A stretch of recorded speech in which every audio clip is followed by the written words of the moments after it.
to Radio Sputnik. Telling the untold.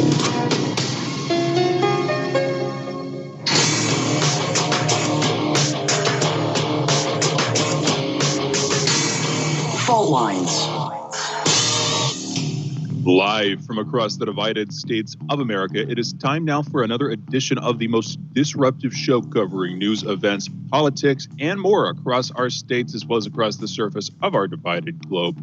In the independent corner, I am your political analyst, Shane Stranahan. And in the left corner, I am the indefatigable, a burning ember in the darkness, your political analyst, Jamarl Thomas. And together we are Fault Lines with Thomas and Stranahan. All right, getting into the headlines this morning. First up in COVID news, at least 4,205 new coronavirus deaths and 151,616 new cases were reported in the U.S.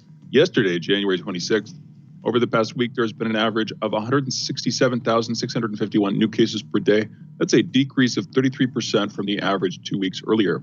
As of Wednesday morning, more than 25,484,800 people in the U.S. have been infected with the coronavirus, and over 425,208 have died from it. This comes as yesterday the world passed 100 million total COVID cases. The United Kingdom has also just passed 100,000 deaths, with Boris Johnson saying he's sorry for every life lost while still defending his government as having done the best it could. I do not believe that it has. With a few days left, January has already become the worst month for U.S. COVID-19 deaths since the start of the pandemic. As of Tuesday, there have been more than 79,000 coronavirus fatalities, topping the previous record set in December by more than 1,000. Yesterday, President Joe Biden's COVID coordinator, Jeff Zients, informed governors that vaccine allocations would increase by around 16% starting next week. A Florida man who was named 2020 Paramedic of the Year admitted to investigators that he played a role in the alleged theft of 3 pre-filled syringes of the Moderna COVID-19 vaccine. He now faces forgery, fraud, and misconduct charges for forging paperwork. The man filled out 3 vaccine forms with the names of former firefighters. Authorities contacted the supposed recipients and discovered none of them received the vaccine. Then the 2020 Paramedic of the Year confessed, saying he did this all to cover up what he said was a supervisor's theft. Sweden has decided to put payments to the pharmaceutical company Pfizer on a hold until the issue of vaccine dosage is clarified. When the EU first approved Pfizer's COVID-19 vaccine, each vial was to contain 5 doses. However, after the European Medicines Agency announced that a 6th dose can be extracted with the correct type of needle, the company started charging for 6 doses per vial. Until the issue of dosage per vial is settled, the Swedish Public Health Agency has decided to ignore the bills from Pfizer. Instead, the country intends to wait for a joint EU solution. The increased invoicing has been taking place without approval from the European Commission.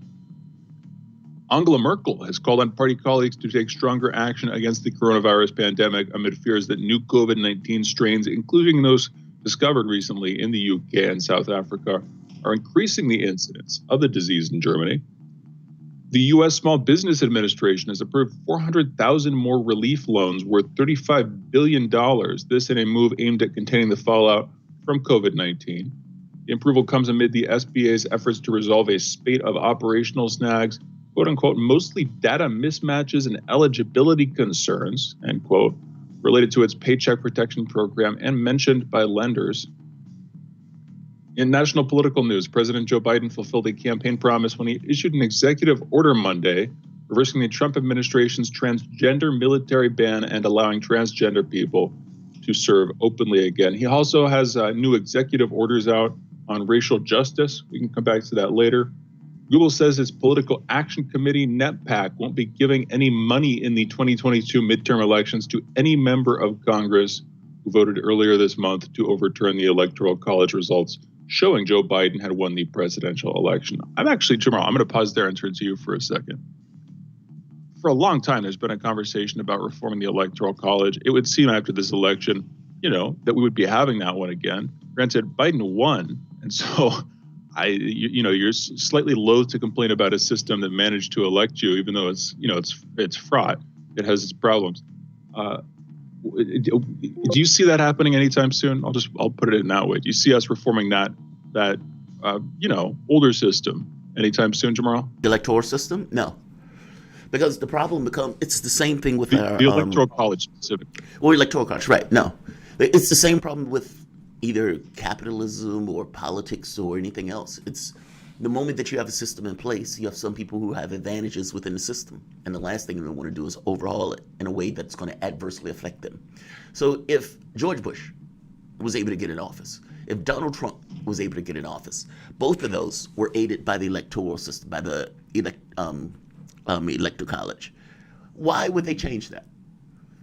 They're never going to go for it. It's like it's like changing our electoral system in and of itself, meaning the voting. Let's say if we made voting more transparent, and let's say we made it where it was a standardized thing all across the United States. We could do that. We should have did that a long time ago, but they don't. And part of the reason for it is the moment that somebody has an advantage in it, even if it's an unfair advantage, even if it's corrupt, all of that stuff doesn't matter. At the end of the day, it becomes, we want to keep it the way it is because this is where our advantages lie. And any of the Republicans that are going to back these guys who are in Congress are going to agree with the exact same point when they realize that that makes their chances worse. I mean, I know that sucks. That's horrible, but it is true. The reality of it, the honesty of it doesn't matter. What matters is the advantages that is built into the system, keep it the way it is. And if they get rid of the Electoral College, Republicans would never win another presidency again. They know that, and they're not going to touch it. I could be wrong. Fair enough. All right. In our next headline here, a federal judge in Texas blocked President Biden's 100-day deportation pause on Tuesday in a ruling that may point to a new phase of conservative legal challenges to his administration's immigration agenda. Judge Drew Tipton, a Trump appointee, granted a temporary restraining order sought by Texas's Attorney General Ken Paxton, saying the state had demonstrated a likelihood of facing immediate harm from Biden's pause. The court order will be in effect for 14 days while Tipton considers a broader motion by the state for a preliminary injunction. George Washington, Abraham Lincoln, and Thomas Jefferson are among a list of historical figures whose names will be removed from San Francisco's public schools following a 6-1 vote by the school board yesterday. Washington and Jefferson were both slave owners, and Lincoln, who ended slavery, became controversial because critics claim he oppressed indigenous people. Others on the list include Francis Scott Key, who wrote the national anthem, former presidents William McKinley, James Garfield, James Monroe, and Herbert Hoover, Revolutionary War hero Paul Revere, and author Robert Louis Stevenson. Even an elementary school named for current U.S. Senator Dianne Feinstein, Democrat from California, will be changed over allegations that she replaced a damaged Confederate flag outside of City Hall when she was the city's mayor in 1986. I'm okay with that one. I'm okay with that one. Are you? I'm okay with the Feinstein one. The other ones I have issues with, but the Feinstein one I'm okay with. Well, the one that, of course, the one that would strike you, I suppose, is Lincoln. But they're claiming that he oppressed indigenous people. I guess, isn't all of our history fraught? Is this going to be like a perpetual rolling cycle going forward? As we get woker over time, we continuously try to forget our history, or at least, I mean, honestly, they would have to forget their parent. They would have to forget their present. Meaning, they love Obama, despite the 500,000 people that got killed. Bush has been rehabilitated, despite the million people that got killed. FDR, who I like, they would say, well, he interned the Japanese. Like, there's no context. Like, it's looking back. It's one of those things as if they get rid of all of the positive aspects of an individual and the historical accomplishments that the person had and isolate it to one very narrow thing. It's like if you were talking about, let's say, Cuba, and somebody says, well, you shouldn't say anything good about Cuba. Why not? They had an amazing medical system. They had an amazing school. Yeah, but Castro. And they would say that about everything. Like, it was like they would isolate everything down to like one very specific point, missing the other accomplishments, as if people are flawless, as they're perfect. And because those people are perfect, Jamarl, people who are imperfect take the hit. It's insane. But do you really want to celebrate racists? Do you really want to memorialize genociders? No, I don't want to memorialize genociders. But I do want to have a little bit more context where we're trying to get rid of Abraham Lincoln. Or, and I'm joking, or I'm teasing about Dianne Feinstein, but I don't know, some of this gets a little extreme. Like, if you want to say that some of the, like Andrew Jackson, yes, get rid of Andrew Jackson. Fair enough, 1,000%. FDR, no. I don't agree with that. You know what I mean? Like, I get that some of this stuff is subjective, but most things are subjective up until you get to the very blunt aspect of the edges. We can all agree on Hitler, so let's put him on to the side.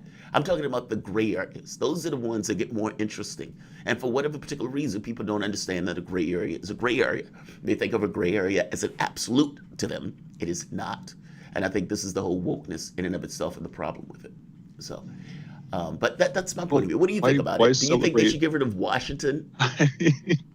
Jefferson? I don't. This is a kind of weird argument, but it seems to me like we're the first society to be increasingly trying to erase all of our past because it's not perfect enough. Because we do not want to celebrate the people who created us because they were bad people in some ways, and we're just now finding that out. Very simply, and we're the first society, as far as I can tell, the first society in all of history to have done that. Now, either that itself is a great stride towards progress, or we're doing something wrong and we should reconsider what we're doing. And maybe it's both. Maybe it's just different definitions of how we're supposed to live or something, or what we're supposed to value. But when if I think about the idea of my ancestors, heck, if I think about my parents, these are imperfect people. By definition, but these are imperfect people. Yet I still love them, and I don't know if I would put up a memorial to them, but I certainly would in some form. I just don't know where it goes. Again, these are weird arguments because I'm just responding to it with some degree of disgust as a human being, but I understand the ideas behind it. I understand that you do not want to culturally instantiate values that you think are dangerous to the people who currently lives in that society. You know what I mean? I totally get that. But, for example, if we want to take down the Confederate monuments, do it. Great. I grew up riding down Monument Avenue pretty much every day. And so it got to the point where those monuments became the most normal thing in the world to me. And it took me a little bit to be like, well, wait a minute. These things aren't normal at all. This is revisionist history. So fair enough if you want to do that. And even if you want to have the fights and arguments about some of the other, let's say, icons. Because I do get the argument, right? It's like not everybody who had a founding or who had a start of this were good. And not just good. Some of them were horrible. Pretty disgusting human beings under any account, meaning even during their own time. Just because they made the decision to only look at the angel of their nature, they entirely miss the other parts. For example, if you say, well, Hitler liked dogs, well, that completely misses the concentration camps, right? And the concentration camps are regardless of anything else, that is the defining characteristic. But is that true for each and every person in history that we're talking about here? Is the internment camps the defining characteristic of FDR? Or was that a mistake? I hope you understand what I mean. I get that some of this is subjective. I even get that it might come from a good place. I think the thing is we're trying to reconcile our history. I don't know if we're the first society that's ever done it, but I do think we're trying to reconcile it. And I think people, as they get better, they say, we don't like this. And, they try to have to find some kind of middle ground. I'm worried that I'm not sure that's what we're doing, but just to some extent it certainly is. But I think that rhetorically what people are doing is they're not trying to reconcile themselves with their history. They're trying to repair their present.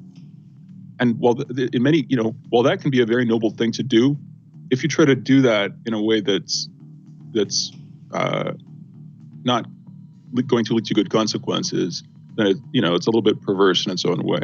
So it's like you're trying to selectively change what you admire about the past in order to alter how you're supposed to act in the present. So the idea, of course, is it's not just sort of morally you shouldn't be celebrating these people. It is also particularly that you shouldn't be celebrating them because you don't want your society to be celebrating those kinds of people. You don't want your society to be looking up to those people as the leaders historically. You want to, change how you see your history in order to change what you're able to do in the present, what you value in the present. But in the process, definitely, we're not reconciling ourselves with their history. We're sort of changing our perspective on history in a way that chooses to obscure why people might have made those choices or why they might have had those opinions. And admittedly, some of them were terrible choices in retrospect. I don't know. We've talked about this for long enough. I think we need to call it. Those are headlines. You're listening to Fault Lines with Thomas and Stranahan. And we're going into a break. In just a minute, we will be back. Fault Lines will be back with Jamarl Thomas's soapbox segment. You're listening to Fault Lines. Be right back.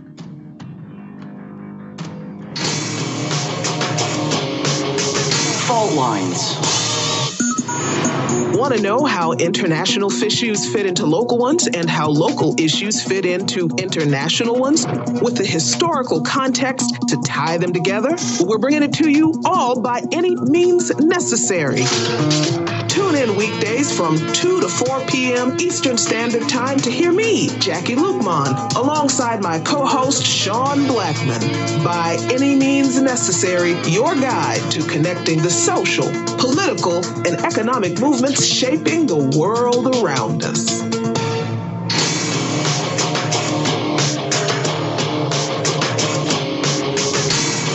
Fault lines.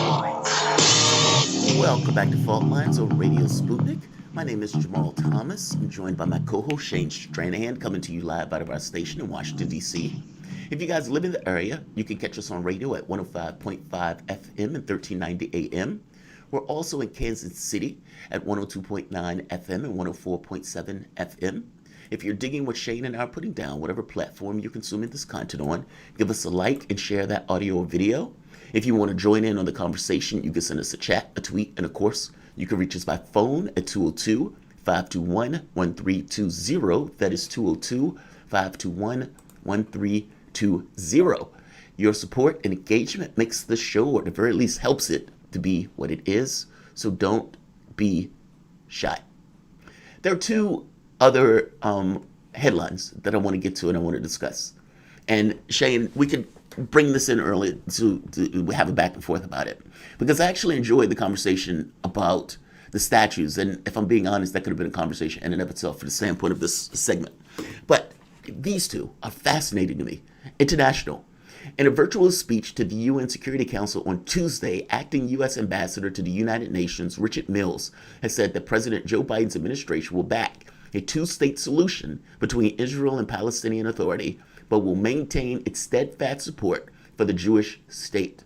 Mills said that Washington will urge Israel to use, and Palestinians, quote, to avoid unilateral steps to make a two-state solution more difficult, such as annexation of territory, settlement activity, demolition, incitement to violence, and providing compensation for individuals in prison for act of terrorism.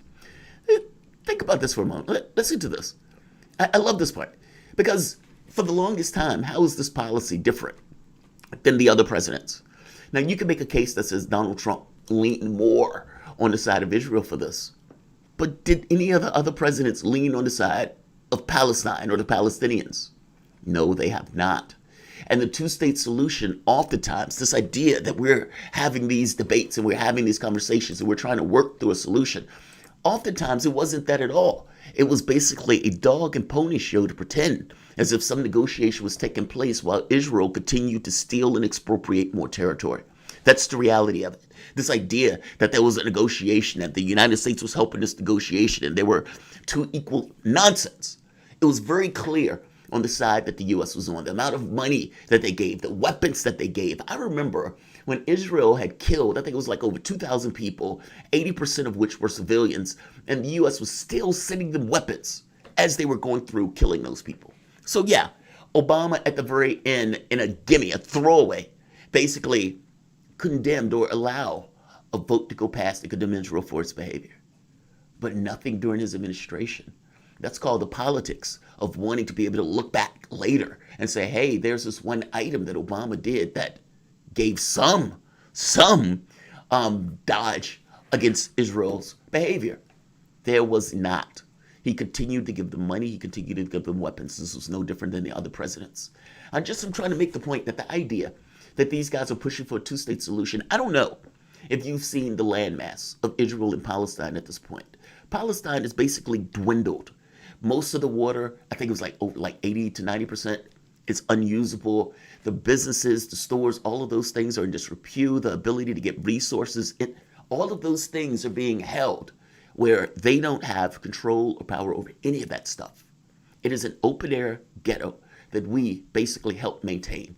And if you don't believe me, they call themselves a Jewish state. By definition, considering there are multiple people that live there, or multiple groups of people of different racial distinctions, well, how could it be a Jewish state if everybody there is not Jewish? It's an apartheid state by definition. And Biden is basically saying that it is going to be business as usual. This part is the greatest part. He says he backs a two-state solution between Israel and Palestine. No, he's not going to do anything about it, but yes, in these kind of intellectual terms, he backs it. But it also goes, he said he will maintain his steadfast support for the Jewish state. Yes. Mills said Washington will urge Israel and Palestinians. He's going to urge both to avoid unilateral steps to make a two-state solution more difficult, such as annexation of territory. I'm unaware of the Palestinians annexing territory.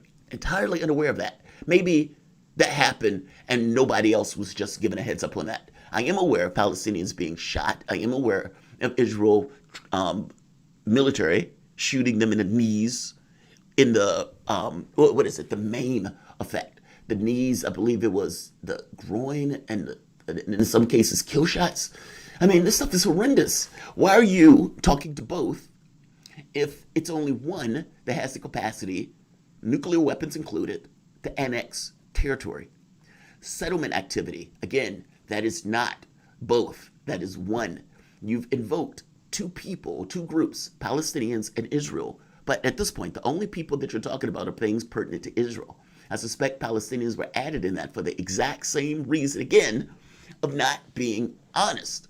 What I mean by that is, if you're taking a position of neutrality, if you're acting as an impartial observer, but the thing that you're acting as an impartial observer to is apartheid, slavery, murder and killings, putting kids in prisons. If that's what you're being impartial to, then are you impartial at all? Or are you basically taking a neutral position to basically allow horrible behavior, acting as if both sides are doing it? That's what it comes across as. The neutrality nonsense, lies.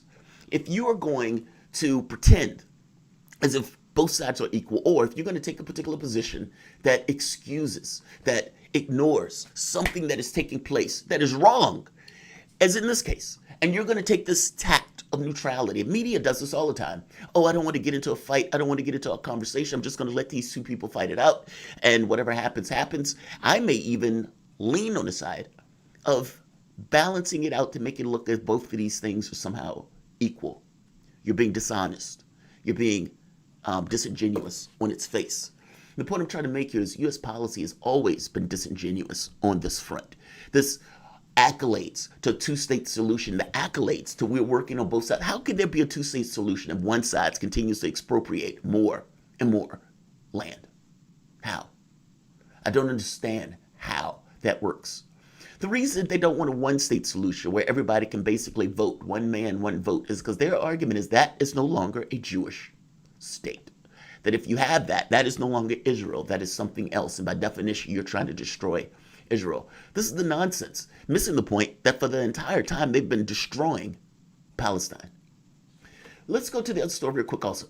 Multiple documents have surfaced specifying an array of experiments that the Naval Air Warfare Center Aircraft Division conducted to test key concepts and technologies behind so-called UFO patent theories authored by famed naval aerospace engineer Dr. Salvador Cesar Pais.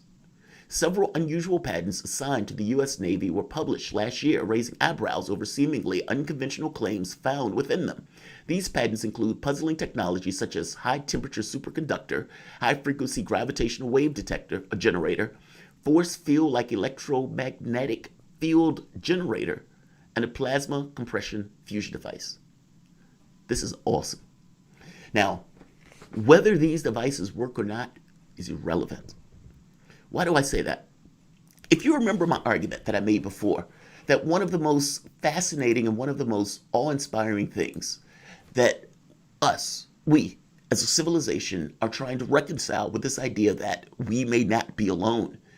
Meaning, when you have what seems to be UFOs on video, when you have pilots talking about the UFOs, when you have something going back to like 40, 50 years, where you could talk about UFOs in the nuclear facilities, pilots who will come forward and tell their stories, research papers that these guys have where they were taking research, trying to figure out how these craft work. What are they? Where are they coming from?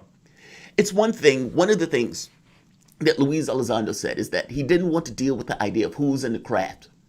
How could you not deal with who's in the craft? How do you look at a piece of technology that seems to be off this world and not deal with intent? How can you not deal with intent? Intent is the thing that says whether or not it is a threat or whether or not it's just there. There's a difference in those things, right? Oftentimes, when Luis Elizondo is talking about us understanding the physics or us understanding the energy requirements and those type of things, even though we don't have the capacity to make them, we don't have the tools, the materials to deal with stuff like this. But his argument was that at the very least, we're getting to the point of being able to understand how they work. Now, what am I saying here? That's fascinating. It's an assumed that they are, not if. The if is gone. The U.S. military at this point is working with a UFO organization, To the Stars Academy. That is very clear. The videos that are out, the information that is being sent to the various members of Congress talking about UFOs, trying to ascertain what they are, what their capabilities are. And at the very least, we can see some of the capabilities and are far, far beyond where we are. My point was that the moment that we accept that something may be visiting our shores or that something might have been here that we were just entirely unaware of. For all we know, something could have been living in our oceans. Who knows? That our point of view changes into how does it work? And the moment we start asking the question of how it doesn't work, it's not a question anymore. At that point, it's figuring out how. It's figuring out the math. It's figuring out basically that we're assuming that the equation has already been solved. We just need to solve it. This is a big deal. This is a very big deal. We have gotten to the point now where we've said, all right, maybe there's a there there. And if there is a there, how does it work? And the moment we start asking, how does it work? Then all of a sudden, this stuff just starts coming up with people come up with ideas. They come up with hypotheses, theories. What is it? Even if they can't figure out what it is, just the very question, the very fact that you assume that the question has been answered in and of itself is profound. These are good, with the one exception, that this stuff doesn't get used for war. And that is where my concerns lie, that this gets very dystopian very fast as these technologies start to be used basically to kill other people around the globe as opposed to make life better. I found both of these stories to be fascinating. So I am going to leave it on these two. Now, Shane, point of view on either of these or both. What are your thoughts?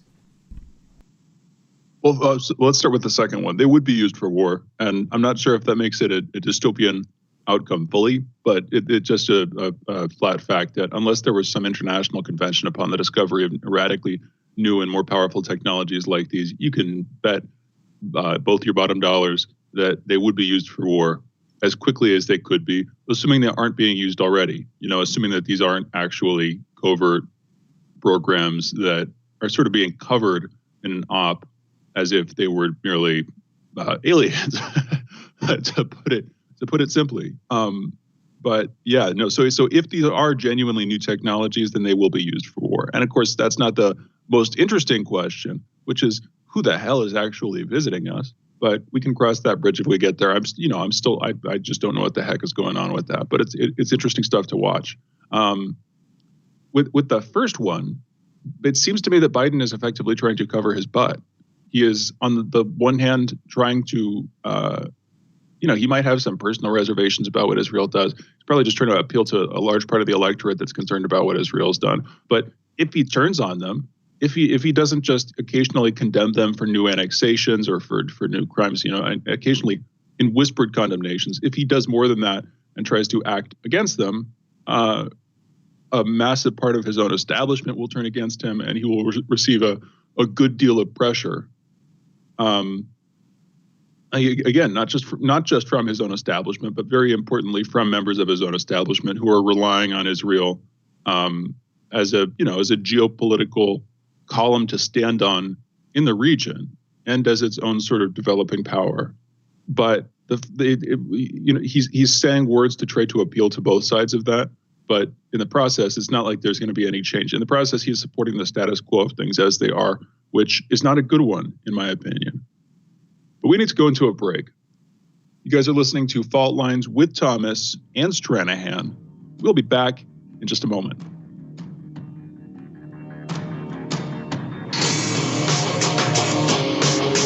Fault Lines. You're listening to Radio Sputnik. Shooting from the lip. We're taking no prisoners here. Real opinions for real people. Where we bring you people with controversial views, and instead of trying to catch them out, we actually let them expand on their views. What's going on in British politics, European politics, and indeed in world politics as well. And wherever you are, whether you're a UKIP supporter, a Tory or Labour, everything is in turmoil. John Gaunt. Shooting from the lip.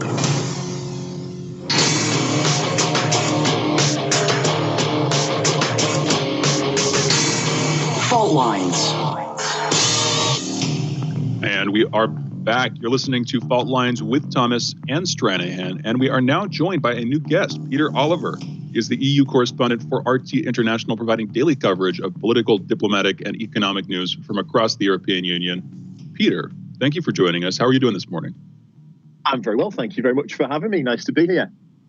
It's great to have you. Thank you so much for joining us. And I suppose I should be saying the afternoon, because I'm guessing that is the time where you are. Let's move into something here. Let's talk about a recent virtual climate summit that was happening in the Netherlands.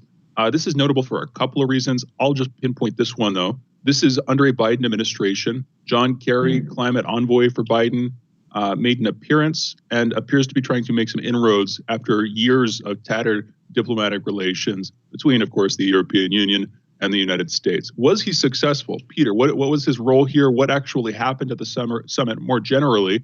But how successful do you think he will have been seen during this summit at trying to rejuvenate, rehabilitate the United States reputation in that region? I think that's exactly what the role of John Kerry is to do. He was very well liked here in Europe when he was Secretary of State. I say very well liked. The majority of people seem to like him very much. He was basically there to give a message of support, that there would be an increased financial support to smaller nations when it came to them working to meet climate goals. And it certainly set out an agenda. He certainly set out an agenda that the climate was going to be right up there alongside COVID-19 and the fight against that as a target for the Biden administration. Now, we'll get more information about how Joe Biden's administration is going to act on climate internationally, how it's going to pull the big players internationally together at the two major summits that are taking place later this year. We've got a G7 in Cornwall in St. Ives in June, and at the end of the year, a G20 in Rome. I think you can expect John Kerry to take a pretty front and center role at those type of conferences and things that are coming together in the interim. The message at the climate summit really was one that was, this is a serious problem. We need to do something. Now, it's a message we've heard, well, for quite a long time now, the same message, that climate change is a big issue, that the planet is not in the best of shapes. But now, the fact that they're putting characters from the United States like John Kerry front and center seems to give it a lot more credence. We also heard from Angela Merkel, the German chancellor, speaking at that same virtual summit. Of course, they don't have the same gravitas, these type of summits, during these times of COVID, where they're all having to be conducted through video conferencing. She had a similar message coming out of Germany as well. And even though Angela Merkel will be leaving office in the autumn, in September, it does look likely that whoever takes over from her is going to keep a lot of the same policies, a lot of the same course when it comes to things like the climate. So basically what Angela Merkel is saying now may well be Germany's agenda for the future to come. So it's certainly something that's going to come back into focus, because it was an issue that, as far as the United States being involved on the international stage over the last 4 years, they were pretty checked out of it. Well, checked out is an understatement. I mean, Donald Trump was basically saying climate change was caused by the Chinese. It was extreme stuff. Not to mention, what's wild about it, Trump put out a report, or his scientists put out a report, and it basically argued that the temperature was going to go up by like 9 degrees over the course, I think it was like 100 years, some time frame. But that basically we can't do anything about it anyway, so let's just keep it moving. Like, it's so bizarre, like the stuff that was coming out of this administration, where issues of climate became political as opposed to science. I mean, granted, it does become political at the point where you start using resources and saying, all right, we need to use our resources for this, or we need to limit certain economic activity because it's a detriment to the environmental aspect of it. So that's fair. Let me ask you this, alienation. Before we get fully into the, and maybe this goes into Angela Merkel and EU, especially in regards to how they were viewing the U.S. under Trump. It has to be understood at this point that Donald Trump was working not as Trump, but in the capacity of the United States government, meaning that in the same way that Biden has come in, or some other person can come in, they can't entirely have this trust that the U.S. is going to be a stable actor, especially with the items or the what seems to be this kind of inability to deal with basic crisis. I mean, when we talk about COVID, or for that matter, like you say, or climate or healthcare, all of these things seem to be beyond our capacity to deal with a government that, is ossified. It doesn't seem to be able to deal with various challenges. So from the standpoint of the EU, do they sense a sense of alienation? Do they believe at some point they have to start developing their own foreign policy? I mean, like, at what point does the EU say to themselves, okay, the US can't entirely be trusted as an actor at this point, while this much political difficulty or this much consternation has taken place within a society? Do they get that, or do they just say, okay, John Kerry, Joe Biden, everything is good, let's just get back to normal? No, nothing goes back to normal. That it's gone beyond that now. Antony Blinken, the new Secretary of State, has a big job on his hands. One of the big fears amongst the leading nations in the EU and in the EU Commission itself is that, we could have 4 years of Joe Biden, we could have 4 years of status quo, of problems being sorted out in a diplomatic fashion, in quiet voices behind closed doors and not tweeted out. But then in 4 years' time, we could have either another Trump or somebody similar to Trump. I mean, there's a lot of talk about Mike Pompeo making a run in 4 years' time for the US presidency. That wouldn't go down well with many here in the EU. The French foreign minister, Jean-Yves Le Drian, has said that things will, I've got the quote just here actually, things will no longer be as before. Perhaps this is linked to the Trump administration, but the EU has grown and had to become less naive. Europe today is not the Europe of 4 years ago. Now, we've got big vaccine crises going on here in the EU at the moment. I was speaking to some of my diplomatic sources in Brussels about how that's going and how they're trying to talk amongst the member states. But they were saying as well that there's a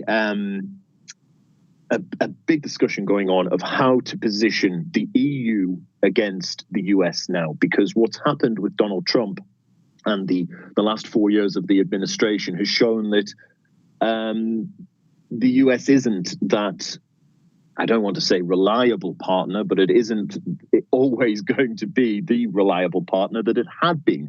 And that has changed to a certain extent. I think certainly if you look at the relationships between the EU foreign ministers and the secretaries of state that followed on from John Kerry, I was there in Vienna. It was an International Atomic Energy Agency summit that was taking place in the Austrian capital, where Rex Tillerson made his debut. Now, John Kerry, whether you agreed with his politics or not, between himself and Admiral Kirby, who acted as his press spokes-attaché, they always had time to speak to people. They would speak to you. They would, if you had a question, you could get that ahead there. I remember seeing a visibly shocked Rex Tillerson at the seeming acknowledgement that there wasn't a barrier between him and not only the US press that had traveled, but the international press as well, that were going to want to ask questions of him. It was no surprise that he didn't last very long as Secretary of State. And I mean, Mike Pompeo, well, his diplomacy was a lesson in how to lose friends and alienate people. It didn't go down well here. I think that was very much seen by his final days as Secretary of State, where there was plans for him to come to Brussels on a goodbye, a farewell tour that was quite quickly cancelled when it became clear that not a lot of people would have wanted to be seen either alongside him or to wish him well as he left. It was bad over the last 4 years. Well, wait, he was snubbed, seeing right? some of my... It was one of the tiny countries that snubbed him, and at that point he was like, "Yeah, I'm done." Yeah.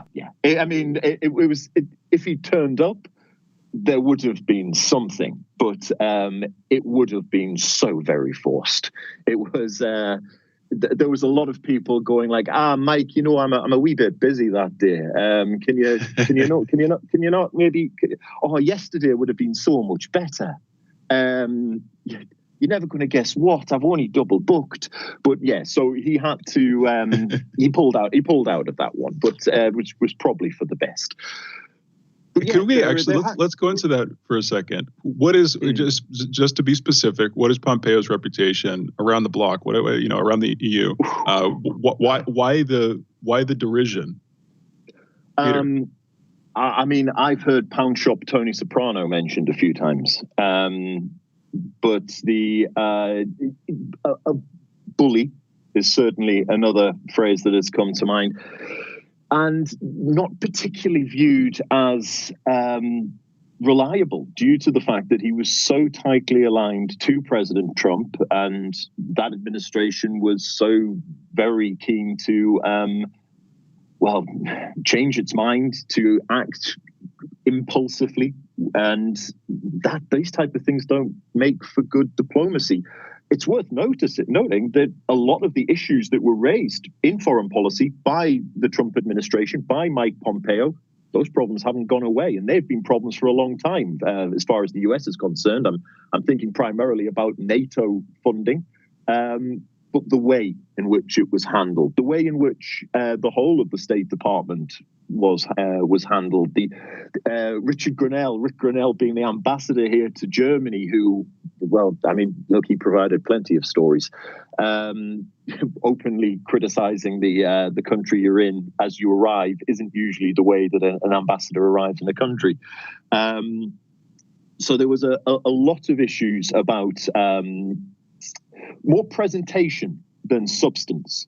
The way in which a lot of these issues were aired very publicly did not go down well amongst those that have been in positions. If you think, I mean, Angela Merkel has been the chancellor here for 16 years, it'll be now.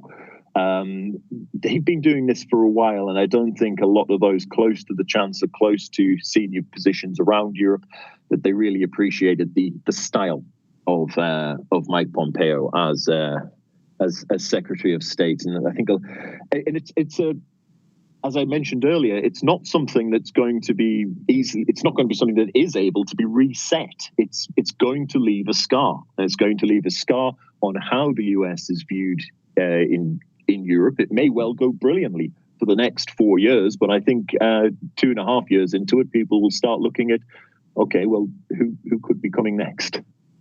Absolutely. And you can see this, just to get into the substance for a minute. We've only got a minute before we need to go into a break. And then, of course, we will be bringing you back. But with the substance here, the EU and China have recently passed the trade deal, effectively, an investment deal, the CAI, I believe it is, the Comprehensive Agreement on Investment. This is something that Pompeo and the Trump administration had been vociferously pushing back against for well over a year at this point. That itself seems to me to be a big stand. How do you see Biden's administration responding to that going forward? Carefully, because that's certainly the way it's happening. It's there. They've agreed it. It will be going forward. Whether it goes forward exactly the way it's written at the moment, that will have to be seen what the United States may be able to try and get the EU to change. But on this, we've heard from Angela Merkel just in the last 24 hours saying that there's basically saying, guys, it's not a case of China, EU goes towards China or towards the United States. We love you both. As far as Europe is concerned, they want good relations with China. They want good relations with the United States. And they're not going to, they're going to do their best to make sure that they don't bend to either of those two in order to appease the other. And at the moment, this China deal is a good deal for the European Union. It allows a lot of trade. I mean, particularly if you're looking at Germany, where I'm speaking to you from now, we're talking billions and billions and billions of euro, of dollars, however you want, what currency you want to put it in, of trade between the two. And this trade deal allows that to grow and expand. And, there's no reason why the EU should want to harm that. There was talk, of course, of the transatlantic trade and investment partnership. That went the way a few years ago. If Joe Biden was to try and bring back a free trade deal for the US and the EU, and the terms were to be better than were on the table before, I don't think he's going to be able to do that. And that would be the only way, I think, to draw the EU further into a US orbit, as opposed to the way it's happy to be at the moment, which is straddling China and the US. Very interesting. Peter, we need to go into a break. For those listening, we are joined by Peter Oliver, EU correspondent for RT International, providing daily coverage of political, diplomatic, and economic news from across the European Union. You can follow him, by the way, on Twitter at Peter Golliver, G_RT, and catch his reporting weekly on RT International. You're listening to Fault Lines with Thomas and Stranahan. Be right back on the other side of this break.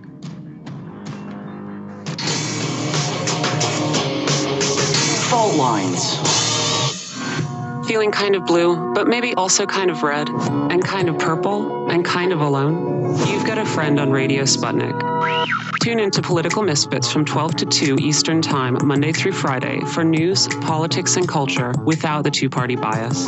Catch us daily on 105.5 in Washington, D.C., or 102.9 or 104.7 in Kansas City. Or find us on Twitter, Facebook, YouTube, Spotify, or wherever you get your news.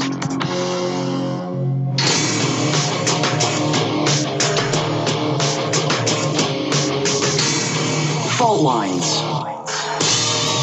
Welcome back to Fault Lines on Radio Sputnik. My name is Jamarl Thomas. I'm joined by my co-host Shane Stranahan, coming to you live out of our station in Washington, D.C.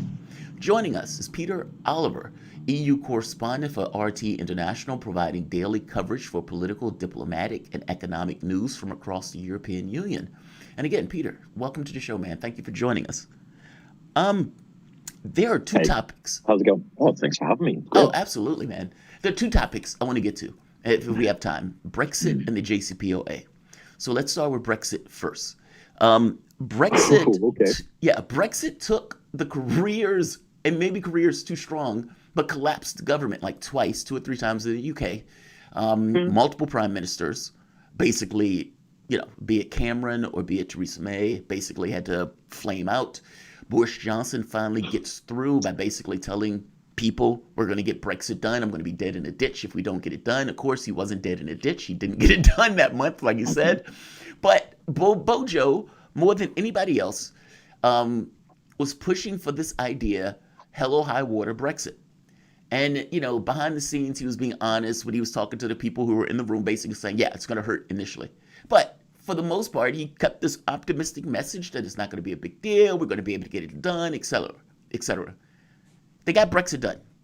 But in getting Brexit done, what is the current relationship between the UK and the European Union? I would imagine it's somewhat frayed, to put it mildly.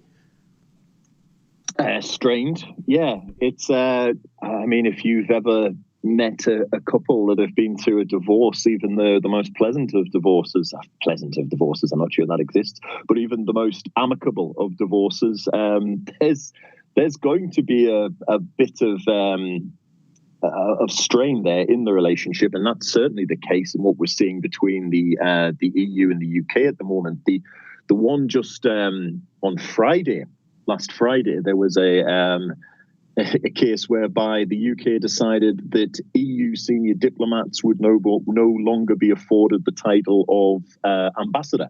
They would no longer be afforded the rights that come with that. Now, they said, well, the EU isn't a country. And the EU responded by saying, yes, but almost every nation in which they have a presence, every body at which they have a presence, things like the UN, they have an ambassador and an ambassadorial team. Now, it's these little slights that are going on that have caused it's animosity. It's acrimonious at the moment, I would say. Well, but there's a great image, or there's a great video. I'm sorry, Peter, finish, Peter. I'm sorry. I would say we're seeing it played out in real time over vaccines at the moment. Vaccines for COVID-19, because you've got a case whereby AstraZeneca, a company that makes a vaccine that can be stored in a regular refrigerator, is making those vaccines in its UK-based facility. They had said that they would send a whole load of vaccines over to the European Union for when that vaccine gets the approval to be used on Friday. They then turned around and said, actually, we're going to be 60% down because we've got to fulfill our orders in the UK. So then the European Union comes back and says, well, in that case, we may well put restrictions on vaccines that can be exported outside of our borders. Now, you've got to remember, this was just a month ago. You could move freely without any cost, either to your time or your wallet, anything between the UK and the European Union. Now, what they're talking about is just to fill in the forms, just to fill in the paperwork to do trade from the UK to the EU, the costs could run into the billions per year. So it started off, Brexit, as an idea. As you can probably tell by my voice, I'm British, but I live in British by birth, but I live in Germany. I'm becoming a German citizen because of Brexit, something I never thought would happen. Because these are the type of things that have come about, because Brexit started as an idea in the right of the Conservative Party, the Tory Party. And David Cameron, back in his time as Prime Minister, said, well, okay, we'll throw you a referendum on this issue, without really, I don't think, understanding the implications of what it would have. Now, I'm going to get crucified by anybody listening to this who has said, well, I've been a Eurosceptic for 30 odd years, and the current Prime Minister certainly was. But yeah, the way it's being done does leave some with a thinking that it hasn't been particularly well thought out, and we're seeing time and time again other things pop up that cause issues. Just to give you the most basic brass tacks of how it impacts, I ordered. This is very, very small fry here. I ordered a soccer shirt from my hometown club, and got an email yesterday from the German customs to say that I had to pay an extra €18 to have it imported in. These are all things that would just be completely unheard of previously. That's significant. That's small, but that's significant. And of course, those two add up. Let's talk about vaccines for a minute. Yeah. The UK, of course, this new variant spreading, one of three. The other two supposed to have originated in South Africa and Brazil. The UK, coming back to it, is suffering, just past 100,000 deaths yesterday. That is the highest count in Europe. And this comes after earlier on during the course of the pandemic, it seemed like Italy and Spain were the leaders. And of course, now it's the UK. Like you were talking about, there's competition for vaccines between the UK and the EU. EU leaders are trying to speed that up. Across the European Union, it seems to me that internationally, they're doing okay when it comes to the vaccine rollout. But if you compare them to Israel, if you compare them to the United States, a couple other sort of related countries, not in the region, but globally, they're significantly slower. What's it like from your perspective? Why, if it does seem slow from your perspective, what is the apparent slowdown caused by? Just lack of access or the problems with distribution? Peter? The UK has gone about a vaccination program particularly well. It's the European Union that has, and this is a major issue here right now. The infrastructure in many countries, here in Berlin, we have vaccination centers all over, but there's no vaccine to be sent to those vaccination centers, or certainly not enough vaccine to be sent to those vaccination centers. And this is putting incredible pressure on the European Commission, and particularly the European Commission President Ursula von der Leyen, because it was her idea, it was her Commission's idea to organize this one for all and all for one vaccination program for EU nations, whereby the Commission in Brussels would organize all of the vaccines and then distribute them fairly amongst those member states. They haven't done that job very well, and that's the problem. We've got massive issues between AstraZeneca and the EU, and I'm reading literally in the last few seconds, because I'm going to be talking about this in RT in about an hour's time, that AstraZeneca have now pulled out of a proposed meeting with the European Union just for this evening in order to try and sort this problem out. The European Commission are accusing AstraZeneca of reneging on contracts. AstraZeneca are saying, "Whoa, that wasn't a contract. That was a what's he called it? He's called it a best effort, not a contract. The promise of getting 400 million doses." It is in a shambolic state, the vaccination program in the EU at the moment. And we've heard from Jens Spahn, the German foreign minister, just to go back to Brexit and how it relates to that. He's basically said, we need to sort this out, because at the moment, the way vaccination is rolling out, it's looking like the best advert for Brexit there ever could be. Well, there's a problem with that, though. If the EU got its vaccinations, and you had the member states basically fighting one another for the vaccinations, that seems like that would be a worse outcome. Am I wrong? Like, if you're looking for a way to create fault lines within the EU, that seems to be one of the ways to do it. If you're in Estonia, Luxembourg, any of the smaller nations, any of the smaller economic nations, if you look at, Hungary has signed up for enough doses of the Russian Sputnik V vaccine to vaccinate 1 million of its citizens, because there was a better deal available, and they decided, despite warnings from Brussels, that they were going to go out on their own a little bit. The Sputnik V vaccine is expected to get EU approval next month. There isn't a date as far as I know, but next month starts next week. But that would be terrible. It would be those with the financial clout got the vaccines, those without went without, and that wouldn't work at all. I think there's a damned if they did, damned if they didn't problem for the European Commission with this, because, as you say, if they'd allowed it to be a free-for-all among member states, there would be a lot of unhappy member states. Now, they've said that they're going to control it, and there's a lot of unhappy member states. Unfortunately, the ones that are unhappy right now are the ones with the biggest voices. Peter, the voice that you guys have been listening to is Peter Oliver, EU correspondent for RT International, providing daily coverage for political, diplomatic, and economic news from across the European Union. You can follow him on Twitter at PeterGOliver_RT and catch us reporting weekly on RT International. Peter, thank you again for joining us.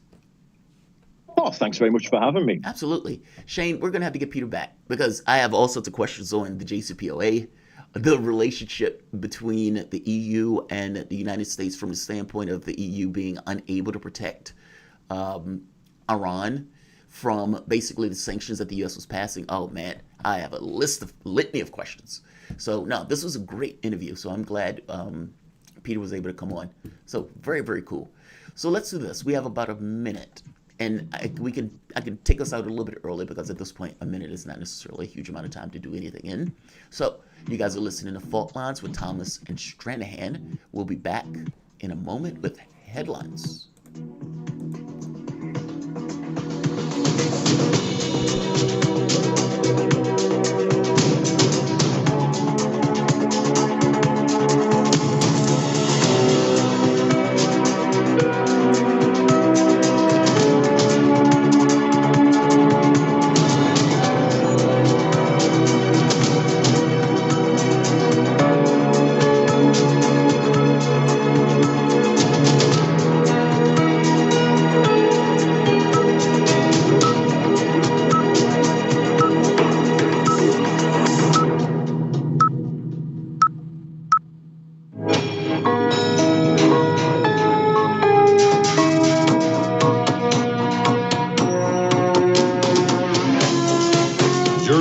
to Radio Sputnik, telling the untold.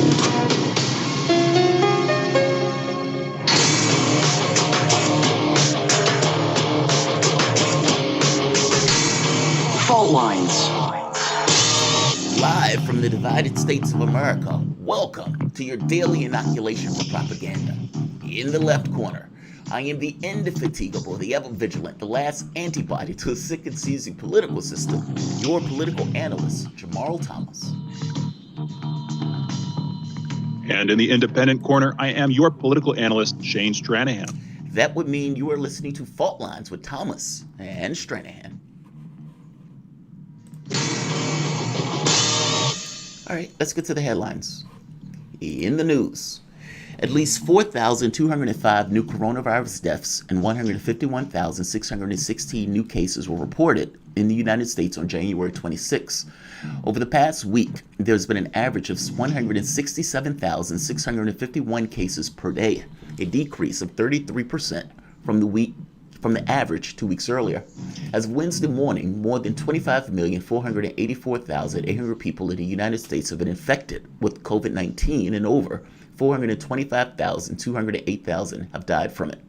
I do want to point out that I kept saying that oftentimes over the weekend the number tends to drop, and that the 1,000 number seems very weird considering we were at 4,000 the previous day. And I was right. The number pops back up to 4,200. I think some of these things are just counting errors that take place when that number drops. And until that number drops consistently, I don't believe it. Yesterday, meaning that number I believe is higher than what it gets on the weekend. When it hits 1,000, I don't buy the 1,000. The 4,000 I buy. Yesterday, the world passed 100 million total COVID-19 cases. The United Kingdom has also just passed 100,000 deaths, with Boris Johnson saying he's sorry for every life lost while still defending the government as having done the best that it could. That is clearly not true. The premise, or the original position of the Boris Johnson government, if you go back and look, was herd immunity. Now, Boris Johnson gets infected with COVID, gets extremely sick, and at that point, the herd immunity thing was out the window, where the government at that point starts to take more aggressive action on it.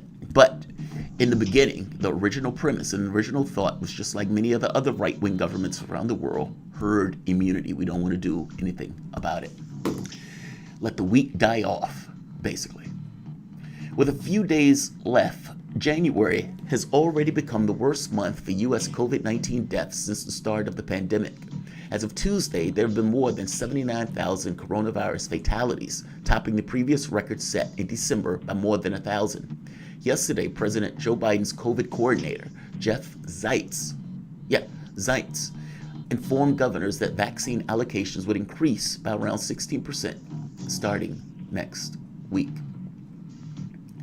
A Florida man who was named 2020's pandemic paramedic of the year admitted to investigators that he played a role in an alleged theft of 3 pre-filled syringes of Moderna's COVID-19 vaccine and now faces forgery, fraud, and misconduct charges for forging paperwork. The man filled out 3 vaccine forms with the name of former firefighters. Authorities contacted the supposed recipients and discovered none of them received the vaccine. Then the 2020 paramedic of the year confessed, saying he did this to cover up what he said was a supervisor's theft. You know what's wild about this? And Shane, I'm going to bring you in on this. Well, I think what we're going to end up seeing are people being prosecuted for crimes like this. And whatever this stuff is, like whether it says forgery and whether it says forgery or the misconduct or fraud, none of that stuff is going to matter. What is going to matter is you tried to get a vaccine that people were trying to get their hands on. And because of, let's say, the value of the vaccine in regards to the way the countries are trying to roll these things out, then the penalties and the consequences are going to come from that. Meaning the forgery and everything else is bad, but it's the jumping in line. Is that what I think the judge or whoever is dealing with this is going to take issue with? And that's where the punitive aspect is going to come in. What do you think? I could definitely see that.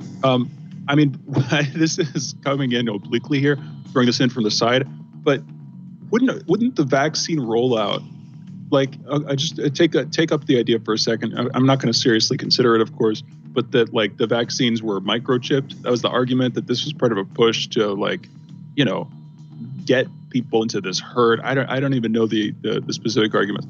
If that were the case, wouldn't the vaccine rollout, wouldn't they aim for it to be successful? Am I making any sense here, Jamarl? Like, wouldn't they? Like, if they were trying to This is dose the the problem with population, then the thing that they want is to dose the Yeah. population. Meaning they want to get it right. Exactly. The goal is to tag the population. Whereas right now, countries are like competing tooth and nail over access to the vaccines. So and you would think, for a lot of people who are talking about these conspiracies, the EU is the sort of center of them. But the EU right now is desperately trying to get their hands on vaccines. I hope people learn from this. That's all. I hope people remember this. And if you were talking about that, maybe look at that again and be like, well, no, that doesn't make much sense. That doesn't not comport with my views on the situation. I should update them. I don't see that happening, but here's to hoping. Unless the EU was botching the rollout and the US was botching the rollout to give you the impression, Shane, that they weren't trying to dose the population. Unless it's that. Maybe it's 15-dimensional. There you go. Let's keep going. Anything to explain it away. Right. Well, that's the thing with stuff like that. It's like you don't know what you don't know what you don't know, and at that point, people get. This goes to the whole credibility thing that we talk about, like the belief and the trust in institutions and the credibility or the gap in credibility of those institutions allow all sorts of thoughts that go, in the weeds. It's like, where's the floor? Sweden has decided to put payments on the pharmaceutical company Pfizer on hold until the issue of the vaccine dosage is clarified. When the EU first approved Pfizer's COVID-19 vaccine, each vial was to contain 5 doses. However, the European Medicines Agencies announced a 6th dose could be extracted from the correct type of needle. The company started charging for 6 doses per vial. Until the issue of the dosage per vial is settled, Swedish Public Health Agency has decided to ignore the bills from Pfizer. Instead, the country intends to wait for a joint EU solution. The increased invoicing has been taking place without approval from the European Commission. Angela Merkel has called on party colleagues to take stronger action against the coronavirus pandemic amid fears the new COVID-19 strains, including those discovered in the UK and South Africa, are increasing the incidence of disease in Germany. That is possible. The United States Small Business Administration has approved 400,000 more relief loans worth $35 billion in a move aimed to contain the fallout from COVID-19. The approval comes amid the SBA's effort to resolve a spat of organizational status or operational snags, quote, mostly data mismatches and eligibility concerns, unquote, related to the Paycheck Protection Program and mentioned by lenders. President Joe Biden's fulfilled the campaign promise when he issued an executive order Monday reversing the Trump administration's transgender military ban and allowing transgender people to serve openly again. This is good.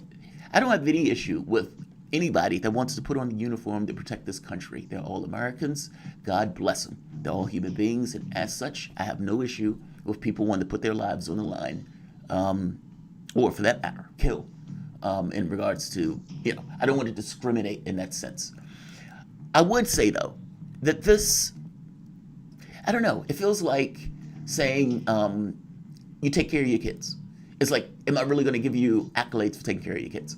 Like, it's if just because a person is not arguing that rape is bad, meaning the fact that they can make that argument, it doesn't mean anything. You should make that argument. I feel the same way about this. The transgender military ban should have never been placed in the first place. And I'm not entirely sure if Joe Biden should get accolades for doing something that we should have never did in the first place, meaning we should have never put that ban on. Biden is just basically getting rid of something that we should have never did. Is that enough to get accolades over that?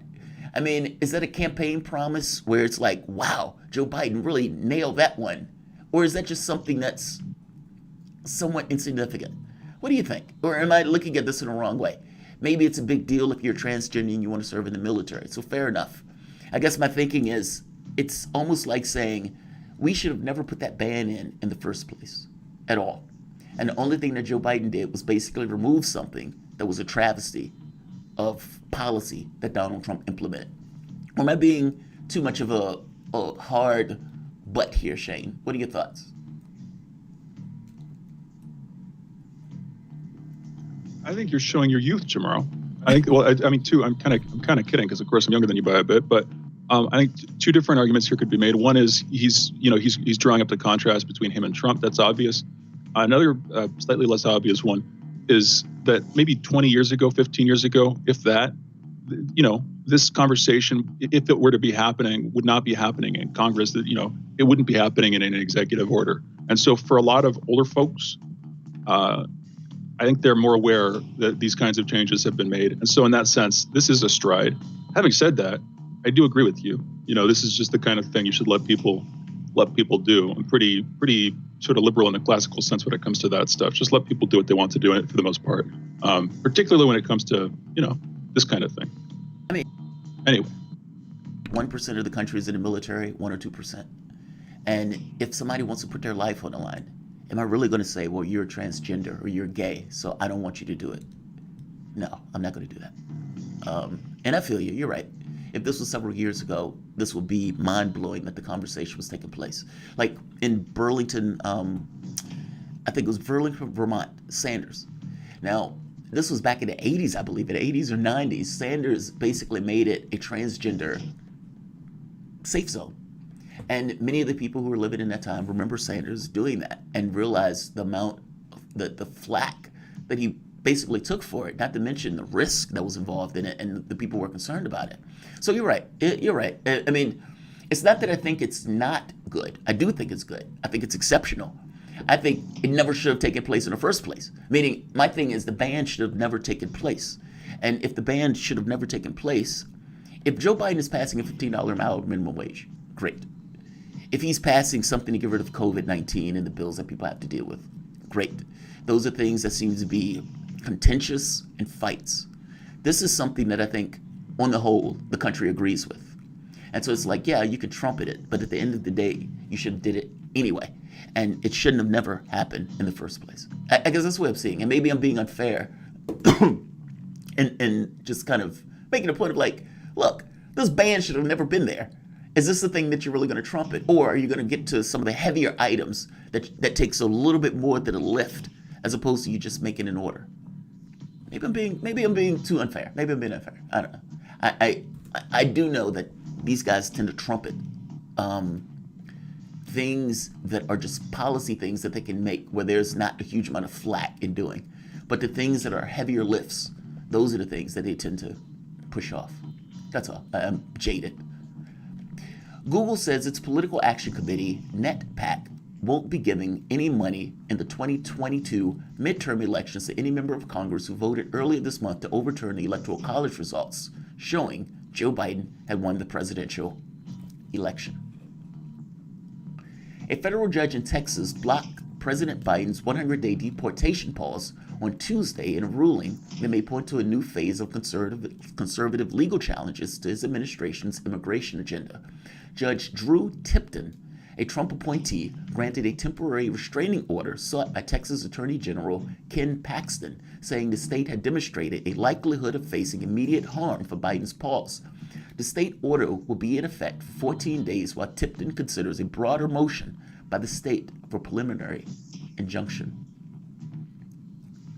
George Washington, Abraham Lincoln, and Thomas Jefferson are among the list of historical figures whose names will be removed from San Francisco's public school following a 6-1 vote by the school board yesterday. Washington and Jefferson were both slave owners, and Lincoln, who ended slavery, became controversial because critics claimed he oppressed indigenous people. On the list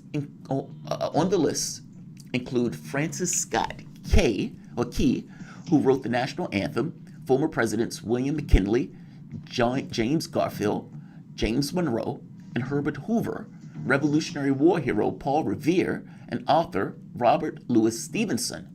Even elementary school named for current U.S. Senator Dianne Feinstein California, will be changed over allegations she replaced a damaged Confederate flag outside of City Hall when she was the city's mayor in 1986. Those are your headlines. You're listening to Fault Lines with Thomas and Stranahan. So let's do this. Yeah. So we got into a pretty big discussion on that earlier. So let's do this. Let's take a break. You guys are listening to Fault Lines with Thomas and Stranahan. We'll be back in a moment.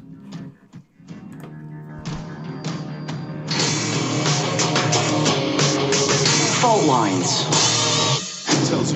Want to talk? Get in touch with us at radio@sputniknews.com. Great job. Even better. Let's get one more, just to be sure. Are you a young photographer the world needs to know? Bring your images to more eyes through the Andre Stenin contest. Open to both artists and photojournalists, there are dozens of categories to enter and compete for a share of serious prize money. And, more importantly, international recognition of your work. Learn more about how to enter at stenincontest.com. Point, shoot, win.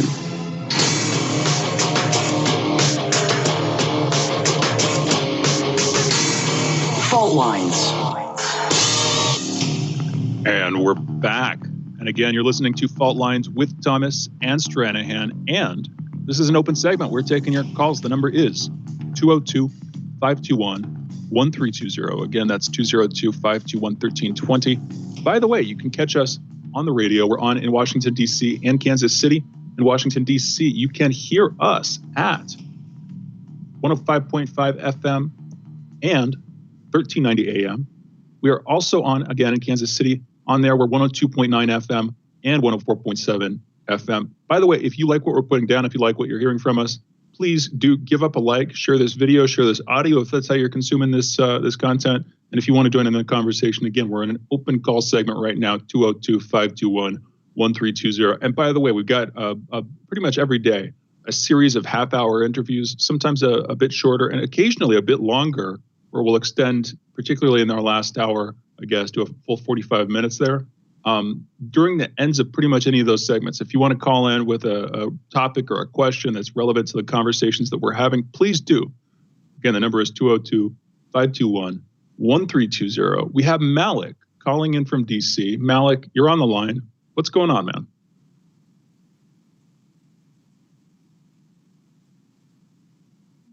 At least I thought he was on the line. Are you there, Malik? I cannot hear Malik. It's funny. I thought it was me for a moment. Because I think it's believed. I think I may be having a delay in my system, so I'm going to have to check it after the show. But for a moment, I thought it was me. I was like, all right, maybe this is the delay we're thinking about. Yeah, I don't think he must just not be here. That's cool. Malik, call back if you get the opportunity. He's back. He's back. Apparently, we have him back. You know, there's something there. Anyway, 202-521-1320 is the number. Malik, you're on. What's going on, man? Hey, fellas. Sorry about that. I was trying to hook up my speakerphone at the time. No, I was, obviously just listening to you guys and discussing the various wild conspiracy theories out there, and you threw one out there about, I guess, the microchip, and I think it's one, I think you should probably there's some doctors out there, not to give any credence to that particular theory, but there are doctors out there that are being silenced throughout the world, that are presenting opposite views to the popular narrative. There are doctors out there that are even pulling up NIH documents about their original attempts at creating a coronavirus vaccine that were unsuccessful because it caused the immune system to attack itself, which is likely the cause of the cases of paralysis that we're seeing, and actually the more than 181 deaths throughout the world, and most notably Hank Aaron. So it would be nice, rather than kind of throwing that wild stuff out there, and listen, among the ingredients, supposed ingredients of these vaccines are supposed nanoparticles, which even on the surface should seem wild to someone, that there's a necessity to have nanoparticles within a vaccine. So, if you Wait, could... Malik, why is that wild? I'm sorry? Why is that wild? Like, why is that wild to have nanoparticles in a vaccine? I mean, the vaccine is just it's science. It expands, right? And it tries to use what it has at its disposal to try to get various effects. By the way, I don't entirely disagree with you, so that's not where I'm coming from this. I guess I'm getting, why is it wild that nanoparticles were part of the vaccine? Well, and also, what is a nanoparticle? A nanoparticle is not like a miniature computer. Like, it's not it's technically nanotechnology in the sense that technology was used to produce it, and it's very, very, very small, I'm guessing, but we're not talking about like microchips. A nanoparticle is a very small particle, is basically what it is. Right, that's clear and self-explanatory. My point is that it's not unnatural for people to be suspicious when there's all kinds of insane ingredients like formaldehyde and fetal stem cells and so on and so forth. And here's the thing, in terms of the nanoparticle aspect of things, why should anyone trust if before mRNA vaccines there was no need for nanoparticles, and now it is a necessity. It is a necessity that, and why should people not be suspicious of that? And so it kind of becomes this.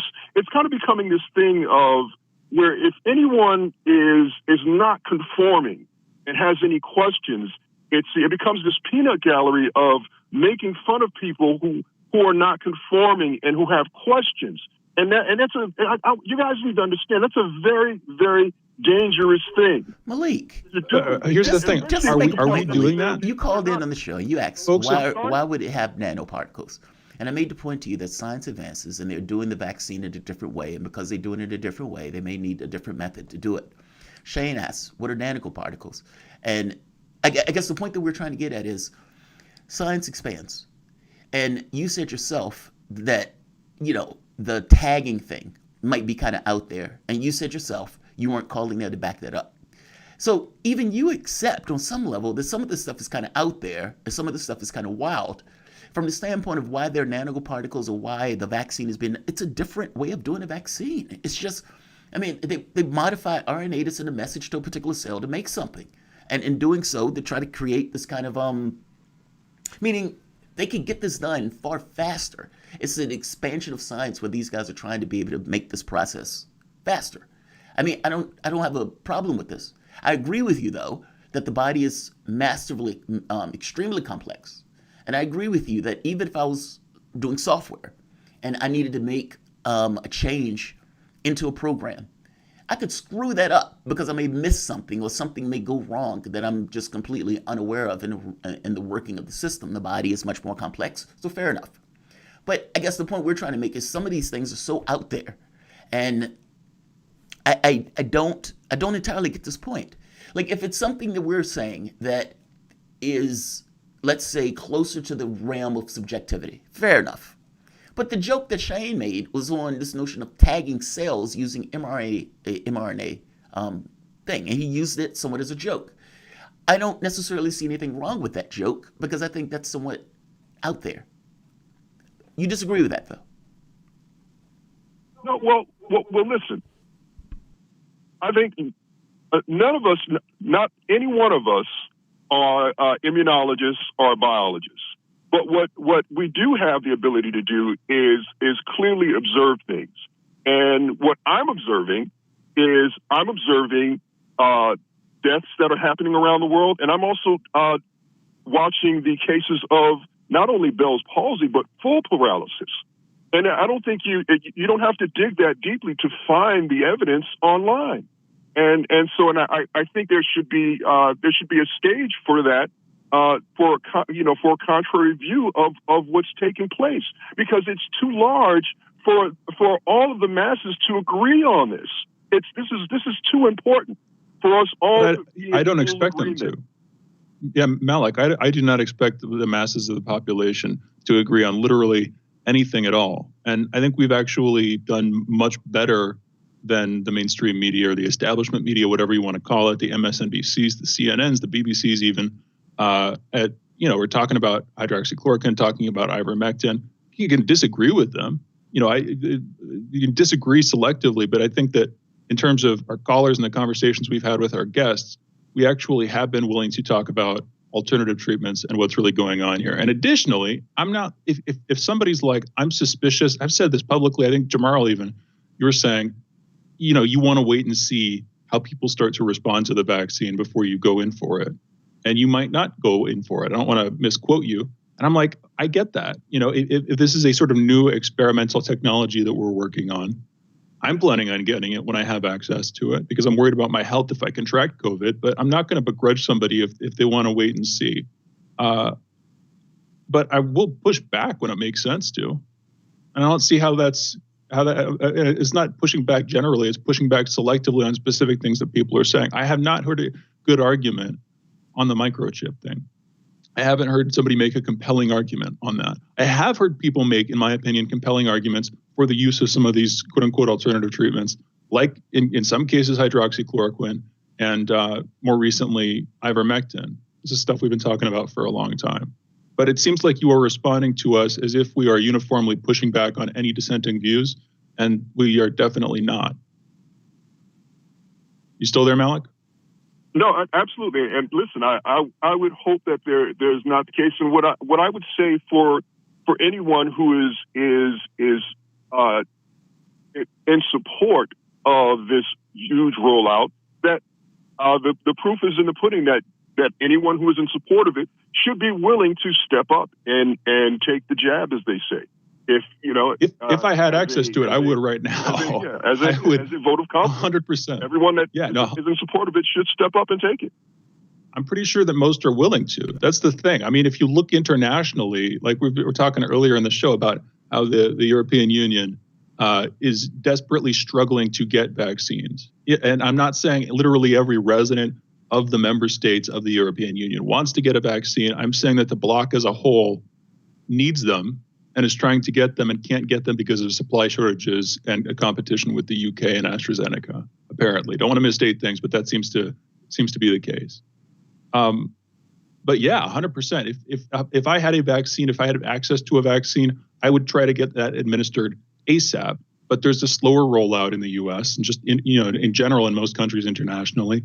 Most folks don't have access to them. They're doing it in tiers right now. So people who are older get them first, and people who are in the front lines, who are in the medical professions, get them first, et cetera. I mean, you know this stuff. I'm not trying to be pedantic here. If I had access to one, I would 100% take it. There's nothing there because I want to, because again, I'm worried that if I were to contract this stuff, I've had weird autoimmune issues in my past. I'm worried that COVID would kind of hit me hard. And even if it didn't kill me, which it almost certainly wouldn't, I'm worried about some lingering symptoms, which a lot of people have reported where after you get COVID, you have these long-term problems with your lungs and your general energy levels. People are fatigued, deal with chronic fatigue after they get this stuff. So I would step up to that plate, 100%. Anyway, Jamarl, what do you think? Well, I mean, I agree. I don't think I think people who are supportive of it, all things being equal, are going to get it if they go for it. I think he's talking about me because basically I'm saying I would wait and see to see what takes place. My reasoning for wait and see has everything to do with all of the medical stuff and not necessarily knowing whether or not this new technology engages that stuff in somewhat of a negative way. Also, whether I would put myself out there for it or not is secondary to the fact that I recognize that 4,000 people dropped dead yesterday. And between 4,000 people dropping dead and nobody getting, and not doing something about it, the not doing something is worse. And I don't know how that could be justified. If people are skeptical of it, fair enough. I get it, right? The science of it is not something that people all that get. And in many respects, I don't even think they all that looked into it. We can point to cases where people have gotten ill. For example, in Israel, I think out of 2 million people getting the dose, there are 13 people who experience facial paralysis. look, 4,000 people died. And we've had this kind of question before that, let's say it's not facial paralysis. Let's say 1,000 people died from the vaccine. Is it justified, especially when you have 4,000 people that died just on a day alone? Like, I think these things need to be balanced. I mean, it's not so much that I think it's impossible that some people have had bad responses to it. That is completely possible. The question is whether or not the vaccine rollout is least worse or is a better outcome as opposed to not. And I have a hard time seeing how it is not a better outcome as opposed to 4,400 people dying a day. And keep in mind, that's not even talking about people who are sick, the people who were, have these symptoms that go on after the illness. I just don't have a hard time reconciling not advocating or pushing for something like this when you have this many people that are getting ill, this many people dying. For God's sake, we have 400,000 people that drop dead. And that's just here. That's not even in India. That's not even in the European Union. So I get the concerns. I get the questions. I get all that stuff. But that stuff can be investigated. And a lot of people don't. They just have concerns. And I get that some people may think that there may be all sorts of problems and everything else, but I don't know. But it seems least worse in regards to outcome. You guys are listening to Fault Lines with Thomas and Stranahan. We'll be back in a moment with Peter Lavelle.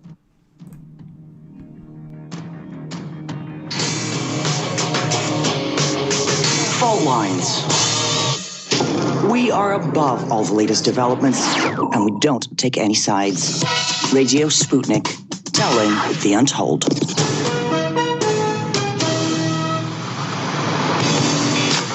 Are you bored? Are you lonely? Do you need a hug? Well, we can't give you that, but we can keep you up to date on Radio Sputnik.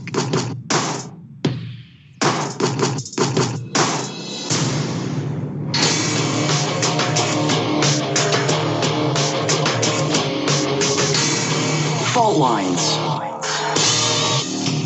And we're back. You're listening to Fault Lines with Thomas and Stranahan. And now we are joined by our next guest, Peter Lavelle, American journalist, host of Crosstalk on RT, and co-founder and host of his new political commentary show, Peter Lavelle's The Gaggle. By the way, you can watch Peter on Crosstalk on RT.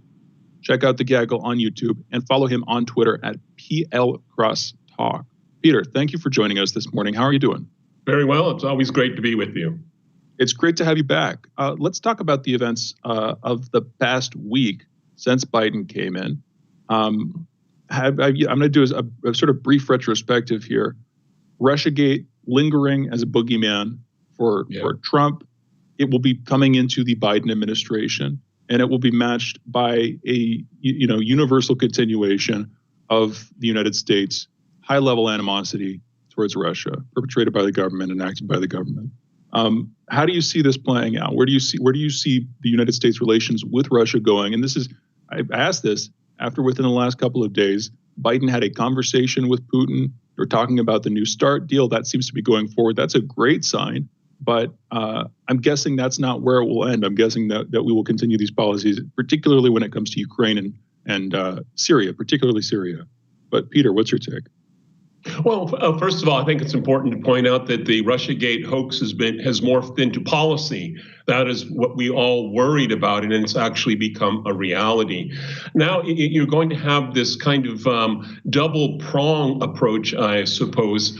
The New START treaty it comes to an end, I think, on the 21st of February. So I'm happy that the Biden administration is moving forward with a 5-year renewal. But I think that if the United States thinks that they can separate that from everything else, I think they're going to be very mistaken here. I think the sanction regime will continue. We have more sanctions being put against the Nord Stream 2 project, which is very important to the European Union, particularly Germany and Russia.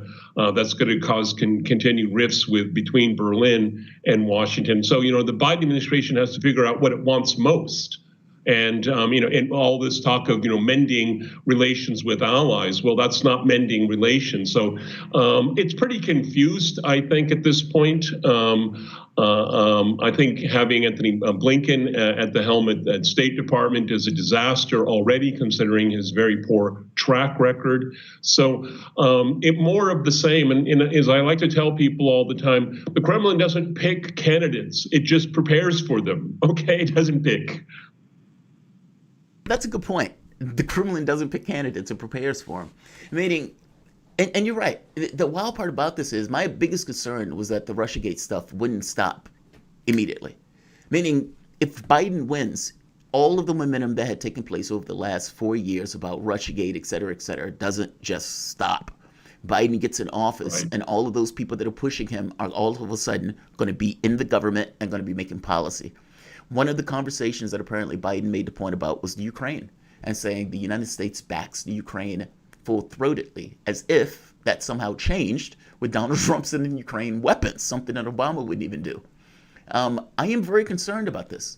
Now, do you think that by any chance that a lot of this stuff is hysteria on the outside, when as behind the scenes it's more, what's the word I'm looking for, more conciliatory, that there is more of a ability to work together in this kind of behind the scenes while maintaining this kind of theatrical politics of, you guys are responsible for overturning the election results?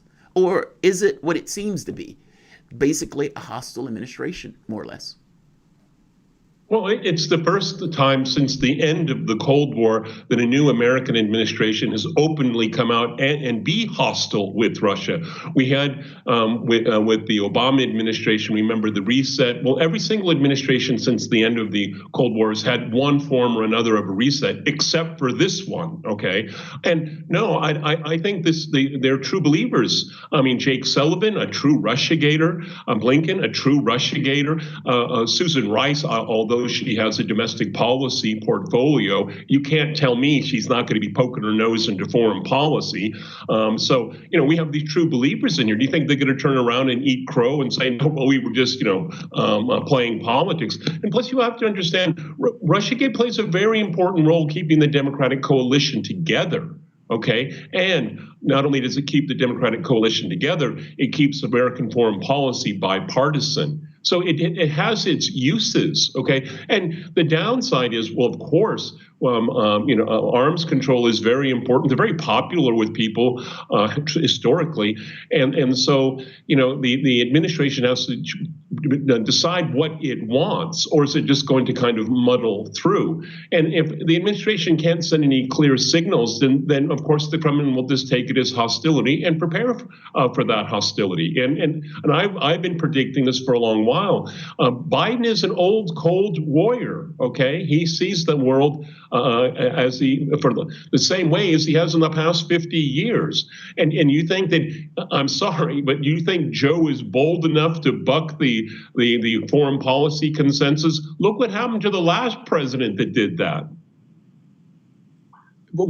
Okay, so here's where I would go with this.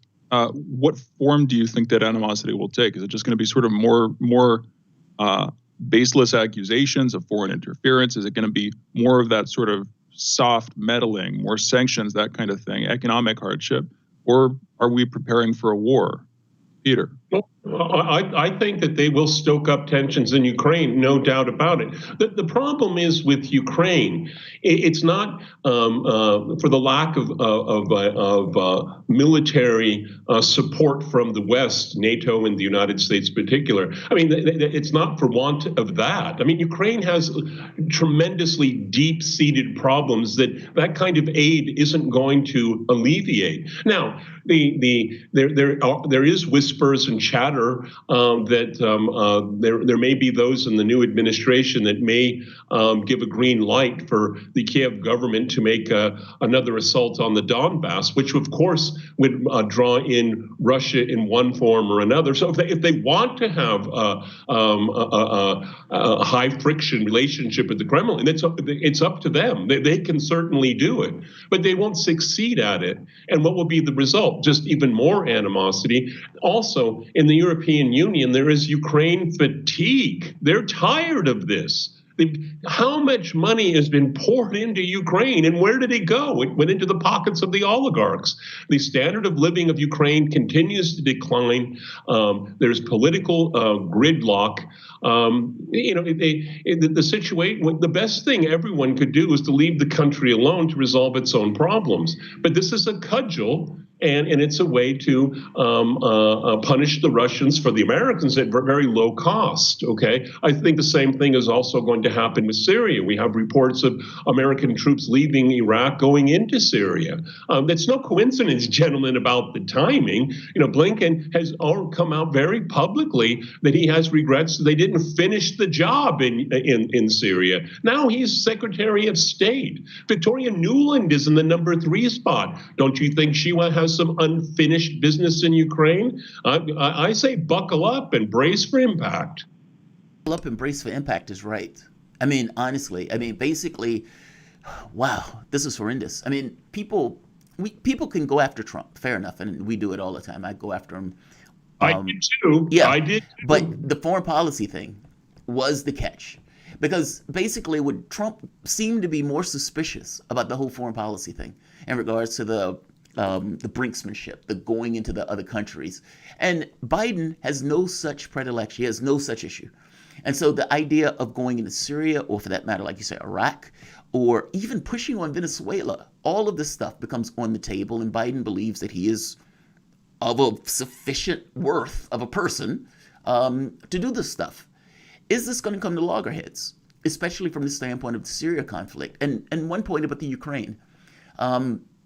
I don't think Ukraine can ever be in a position to be left alone. The borderland thing, I really do believe, seems to be the case. It seems to be this kind of, there's this pitching ground of sorts between conflict between the East and the West. The thing is that, I've been saying ever since the what was called the Orange Revolution, Ukraine isn't going east, it isn't going west, it's saying exactly where it is, okay? It's geography here. Now, a smart move would be to have good relations with all of your neighbors, okay? But because particularly the U.S. and with the blessing of the EU, they have used this issue of ethnic nationalism in Ukraine, which anyone that knew anything about Ukraine knows that is a tinderbox. You don't do that. In the East, they're Russian-speaking primarily. They're Orthodox in religion, and they accept a political and historical narrative that is primarily Russia-centric. Now, you go all the way to Galicia in the West, and they're rabid anti-Russian, okay? And they have a very, very virile nationalism. And so you put it all together, you have a nationalism without a nation. And their policymakers had understood that this is something that they can use. They used it in the former Yugoslavia and to break that state up. They also tried to use different kinds of cudgels in Syria, which didn't work. Okay, but going back to Biden here, we've already mentioned a number of countries. If Biden wants to kick up the dust, his administration in Ukraine, Europeans are going to say, it's our neighborhood too, all right? And then look at Syria. The Europeans also are going to say, look, you continue and you flare up this war again in Syria. Where are the refugees going to go? They're going to come to us, not to Florida. And then you have the European Union withdrawing its recognition of Guaido in Venezuela. Anthony Blinken has reaffirmed recognition of Guaido. Okay, so all of this talk of mending relations with allies. Just on these three issues alone, and then on top of it all, in December of last year, which was not widely reported but hugely important, is that the European Union signed a huge investment deal with China. They see the future, and they don't trust the United States. The United States is unstable, and its politics are unstable, and they revert to their very same bad habits in foreign policy. And Merkel, she paid the ultimate price in 2015 by opening the floodgates, okay? The Europeans do not want that to happen again. And if there's a flare-up in the Middle East, this is where people are going to go. So where are the mending of relations here? No, this is the same neocon, or as I have coined my own phrase, Obama cons, or back in power. And that's unfortunate. You know what? We Yeah. need to go into a break. When we come back, Peter, I want to talk with you a little bit more about this, specifically Ukraine. If the EU will drive a wedge between them and what the U.S. wants in this case. I mean, this is after the European Union, within just the past couple of weeks, in a couple of stages, has said that Juan Guaido is not the president. They no longer consider him to be the interim president of Venezuela. He's now a privileged interlocutor. When you combine that with the investment deal with China that you're talking about, I mean, these are clear signals that they are going to step away from the U.S. when it comes to foreign policy. And Ukraine, on their border, not too far away. I'm curious if you think they might decide to act against what the U.S. wants here. But we need to go into a break. We are joined by Peter Lavelle. He's the host of Crosstalk on RT, an American journalist and co-host, founder of his own brand new political commentary show, Peter Lavelle's The Gaggle. You're listening to Fault Lines with Thomas and Stranahan. Be right back on the other side of this break.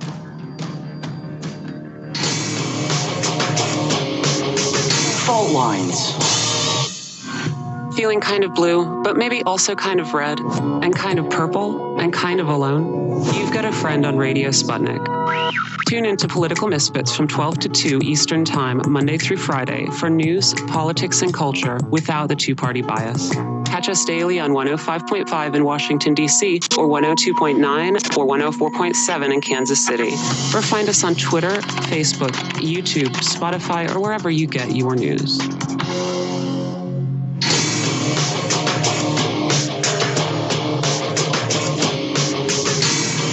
Fault Lines. And we're back. You're listening to Fault Lines with Thomas and Stranahan. And we are joined by our guest, Peter Lavelle, American journalist, host of Crosstalk on RT, and co-founder and host of his brand new political commentary show, Peter Lavelle's The Gaggle. I've got to say, Peter, I need to update our bio here a little bit. It is not brand new. You've been rocking it. You've been doing it solidly for a while now, for months, with your co-host George Samueli, as well as Kira Chaley.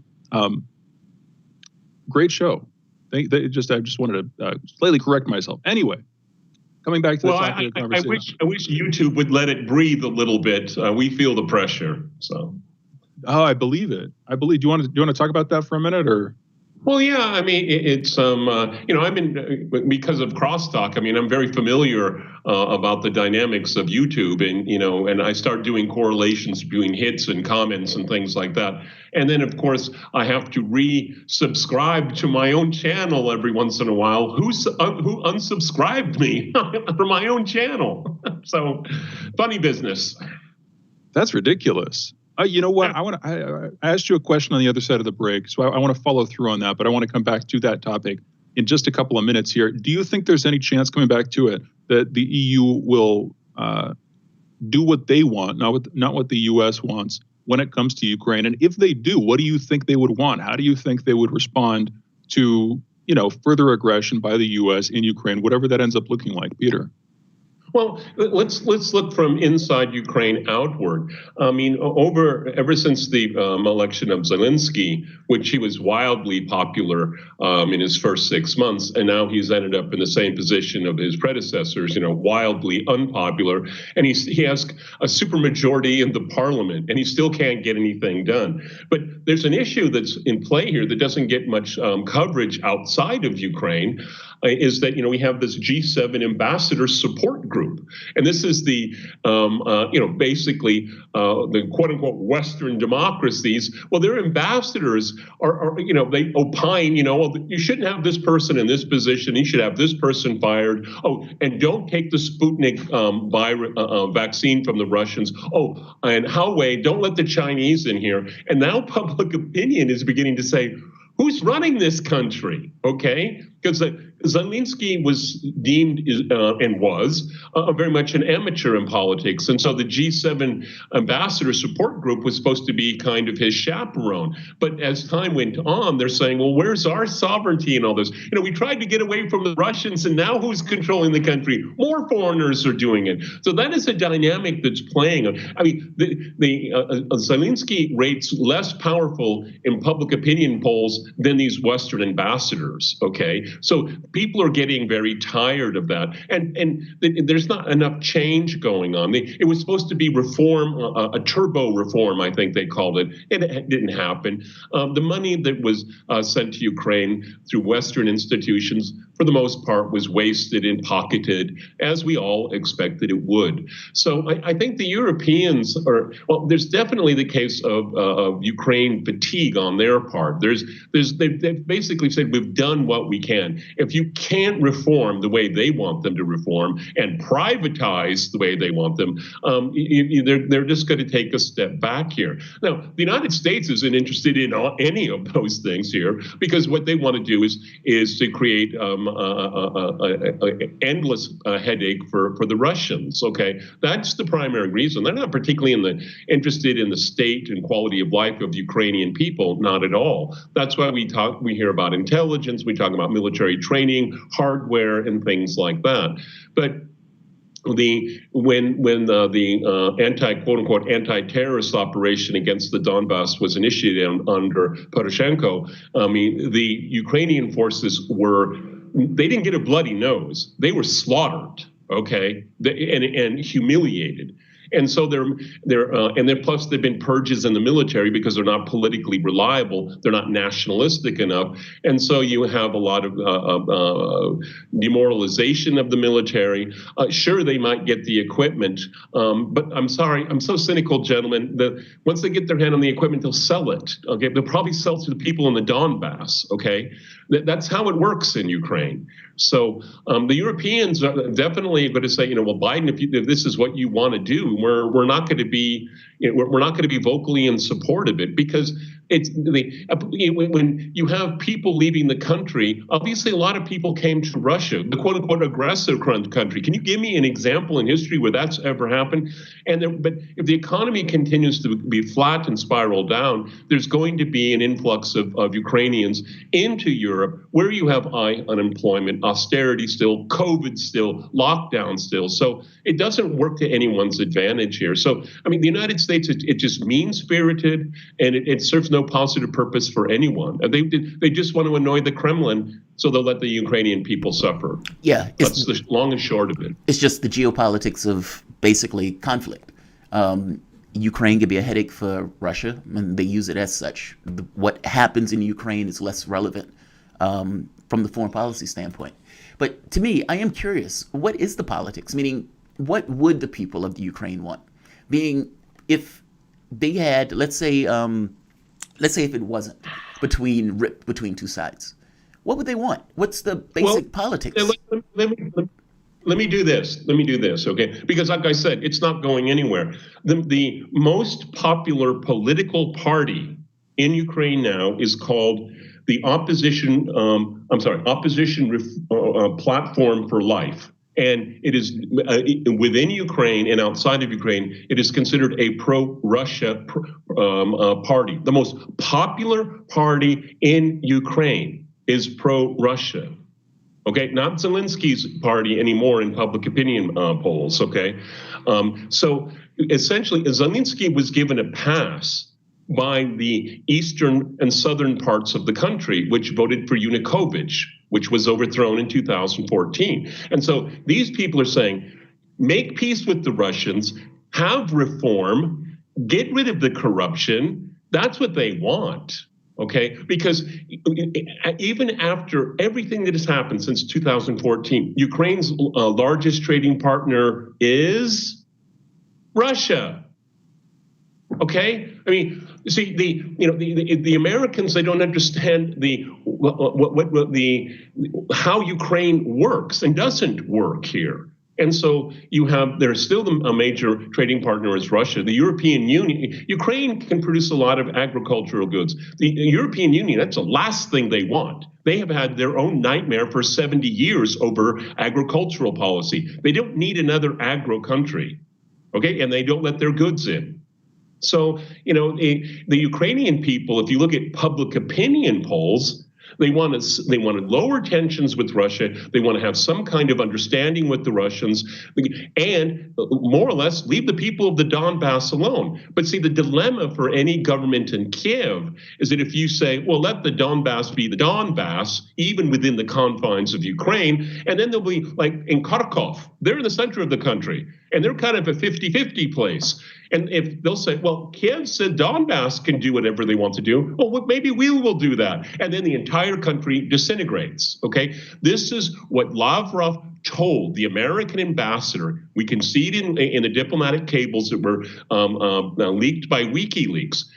Lavrov told the American ambassador, if you fiddle around with Ukraine, it will disintegrate. I'm paraphrasing here, but that's essentially what's happened. Because when you have Crimea, now part of Russia, Donbass has no relationship with Kiev right now. So the country demographically and electorally has been forever flipped in one direction, because it was the Crimea and the Donbass that equaled out, gave it like a 50-50, almost kind of like a Democrats and Republicans in the United States. But once the Donbass is gone and Crimea is gone, it flips the other way. But amazingly, considering what's happened, still the most popular party in Ukraine is a pro-Russia party. So it shows you nothing has been really achieved in the last 6 years. You haven't changed the realities of Ukraine. Now, maybe if it were subsidized for the next 20 years, you could create a kind of unitary Ukrainian identity, but that will take a lot of time, it will take a lot of money, and the economy you have to do something with the economy. The problem is that what does it mean to be Ukrainian? That has not been resolved, and it probably won't be resolved for a very long time. Because it won't be subsidized. I don't know who would take that on. Like you're saying, the EU has their own interests in that. It doesn't necessarily, that's not what they want. That's not what they're looking for. And it's certainly not what the US is looking for. Peter, we've only got a few minutes left. Thank you for that great broad overview. I want to change subjects here. I want to get back to what we were talking about at the beginning of this segment. Again, only a couple of minutes. You're dealing with some YouTube censorship. You, as well as we, have seen what's happened over the past couple of weeks with first the banning of Trump, then the banning of Parler from operation, not just app stores, but from functioning as an alternative to Twitter. And we're continuing to see the banning of accounts, both right and also increasingly on the left on Twitter. So speech is being suppressed. We've been talking about this with you for a long time. I'm going to take a slightly different tack than I think we've taken with you before. I'm curious, what would you recommend for people in our last couple of minutes if they want to deal with that censorship? I'm not talking necessarily, you could talk about technical details, but really, I mean, a mindset, a way of approaching the news, a way of approaching information, a way of operating socially. What tack would you take, both for your own sanity and for society, Peter? You have to keep in mind, your show, my show on RT, my YouTube channel, and people that are like us that criticize the status quo and the establishment. There are not that many of us, I mean, puppies and vacations and recipes and exercise, all those videos, they make a lot of money for YouTube. We're so on the margins that as far as their business model is concerned, they can cut us all loose and their business model doesn't really change, okay? I wish it were different, okay? I think, BitChute and Rumble, I think we're going to have to make a migration. I'm making a move to have all of my stuff on my YouTube channel transferred onto other platforms. And that's going to cost me a lot of money to do that, okay? Because somebody physically has to do it, okay? But I don't want to lose hundreds of hours of product, okay, of my creativity with George. So, they're making it very difficult. They're telling us that they don't want us. And so if we're not wanted, we should leave. I hear you on that one. You know what? We should start making that migration too. Peter, thank you for joining us. Thank you for the conversation. My pleasure. For those listening, that was the voice of American journalist, host of Crosstalk on RT, and the co-founder and host of his own political commentary show, Peter Lavelle's The Gaggle. You can watch Peter, by the way, on Crosstalk on RT, Peter Lavelle's The Gaggle on YouTube, and follow him personally on Twitter at PL Crosstalk. And I'm pretty sure pretty soon we will have more platforms to share. It's not just going to be YouTube and Twitter, because like you said, he's making the migration. I think that's a great idea. I think that's what we're going to need to do Anyway, we're closing this hour out. We will be back in just a minute with headlines. You're listening to Fault Lines with Thomas and Stranahan. Be back on the other side of this short break.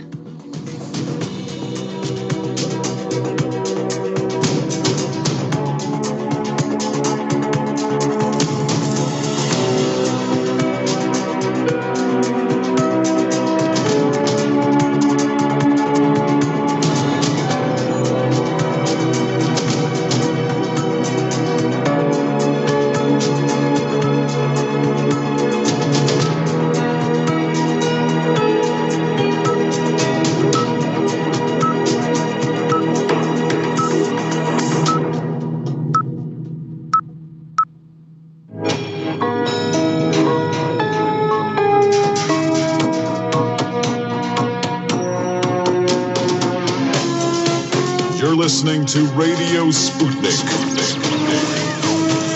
Telling the untold.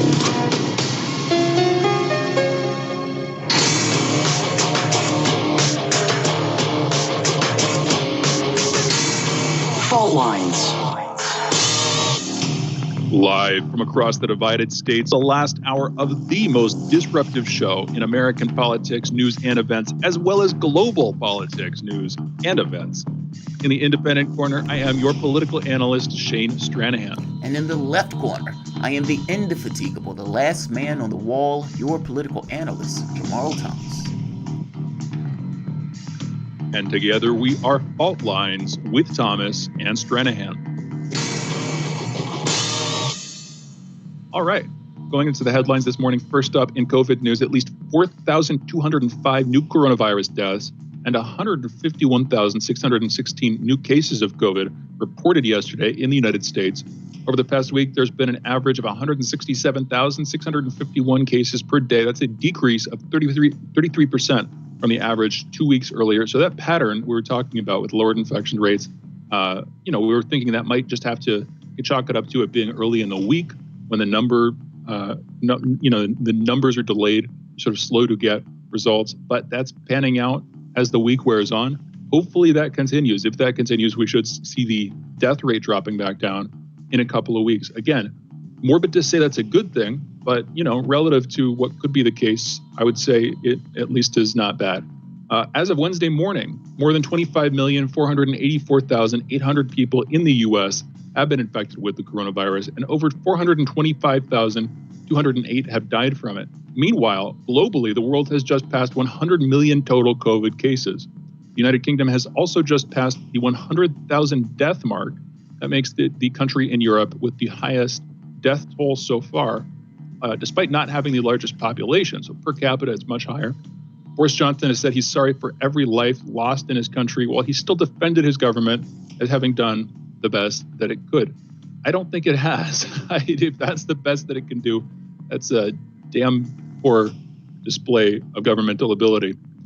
With just a few days left, January has already become the worst month in the U.S. for COVID-19 deaths since the start of the pandemic. As of yesterday, there have been more than 79,000 coronavirus fatalities this month. That tops the previous record set in December by a bit more than 1,000. Yesterday, President Joe Biden's COVID coordinator, Jeff Zients, informed governors that vaccine allocations would increase by around 16% starting next week. A Florida man who was named 2020 Paramedic of the Year admitted to investigators that he played a role in the alleged theft of 3 pre-filled syringes of the Moderna COVID-19 vaccine, and he now faces forgery, fraud, and misconduct charges for forging paperwork. The man filled out 3 vaccine forms with the names of former firefighters. When authorities contacted those supposed recipients of the vaccine, they discovered that none of them had actually received it. Then the 2020 Paramedic of the Year confessed, saying he did this to cover up what he said was a supervisor's theft. Now, this is interesting, not just because he stole the vaccines, not just because he was 2020 Paramedic of the Year, but because he was a Florida man, which, longtime journalistic habit of bringing up the fact that you are a Florida man. Anyway, Sweden has decided to put payments to the pharmaceutical company Pfizer on hold until the issue of vaccine dosage is clarified. When the EU first approved Pfizer's COVID-19 vaccine, each vial was to contain 5 doses. However, after the European Medicines Agency announced that a 6th dose can be extracted with the correct type of needle, the company started charging for 6 doses per vial. Until the issue of dosage per vial is settled, the Swedish Public Health Agency has decided to ignore the bills from Pfizer. Instead, the country intends to wait for a joint EU solution. The increased invoicing has been taking place without approval from the European Commission. So competition between the UK and the EU over AstraZeneca, as we were talking about with our guest earlier on this show at 7:30 Eastern, Peter Oliver, talking about that, as well as competition between the EU and Pfizer. Just interesting to point out, a couple of reasons here why the vaccine rollout is a bit slower in the European Union than it is in either the UK or the United States. Meanwhile, Angela Merkel has called on party colleagues to take stronger action against the coronavirus pandemic. This amid fears that new COVID-19 strains, including those discovered in the UK and South Africa, are increasing the incidence of the disease in Germany. U.S. Small Business Administration has approved 400,000 more relief loans worth $35 billion. This is in a move aimed at containing the fallout from COVID-19. The approval comes amid the Small Business Administration's efforts to resolve a spate of operational snags, mostly data mismatches and eligibility concerns, which are related to its Paycheck Protection Program.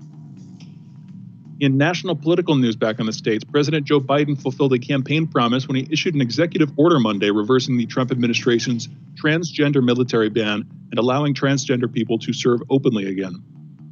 Google says its Political Action Committee, NetPAC, won't be giving any money in the 2022 midterm elections to any member of Congress who voted earlier this month to overturn the Electoral College results showing Joe Biden had won the presidential election. Although I've got to say, would they really anyway? I think this is it's just a case of mild grandstanding about how they're, morally on the right side of their history or whatever. They're not going to do that. But would they be giving to those candidates? Like, if you're a candidate who did this thing, would Google be likely to support you anyway? You're probably a Republican, and you're probably a Trumpian Republican, and that means that I just don't see it happening. Anyway, that's their statement, though. Meanwhile, in Texas, a federal judge has decided to block President Biden's 100-day deportation pause. He did this on Tuesday in a ruling that may point to a new phase of conservative legal challenges to his administration's immigration agenda. This, of course, was matched by the last administration's regular legal challenges from more progressive judges.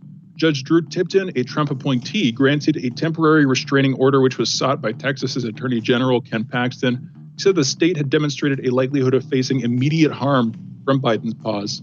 The court order will be in effect for 14 days while Tipton considers a broader motion by the state for a preliminary injunction. So here's I'm going to pass it over to you, Jamarl. Here's what I see briefly. Even though Democrats have the House, they have the Senate, they have the executive branch, you still have this form of sort of insurgent legal warfare that I don't see ever ending for any administration unless it's absolutely as mild as it can be from opponents across the judicial branch distributed across the country. Because, of course, those appointees stick, for the most part. It's not like you have a complete rollover every time a new administration comes in. What do you think of that idea? What do you think of that prospect? It's interesting. If you remember, under Obama's administration, you had all of these judges that didn't get added because they kept just basically blocking them from adding the judges. You do get this weird mix where you have like these one aspect of law, meaning let's say Republicans being put into office, or let's say Democratic judges being put into office. And then it becomes the things that are trying to get through. It shouldn't matter whether it's a Democrat or Republican as a judge. They should just be interpreting the law. But clearly it matters, right? Like, so the idea that the Justice Department in and of itself is separate from the political space becomes a little dicey under prospects like this. Yeah, it's a weird thing where regardless of the president that gets in office, if that president is a Democrat or if that president is a Republican, the entrenched judges that are there from the previous president could pose problems for the new president, which is so weird. So weird. It's like the vestiges of the previous president. It should add more incentive for any particular administration to do everything that they can to get their particular people in the judgeships. Meaning Obama it was a mistake for him not to, put it all on the line in order to get those judges in. And if Biden doesn't do it, it will be on him also. If you notice, Trump did everything he could to get his people in, and those people are now paying dividends. So it's unfortunate. If the law is the law is the law, which party puts a judge in shouldn't matter. But clearly, it matters.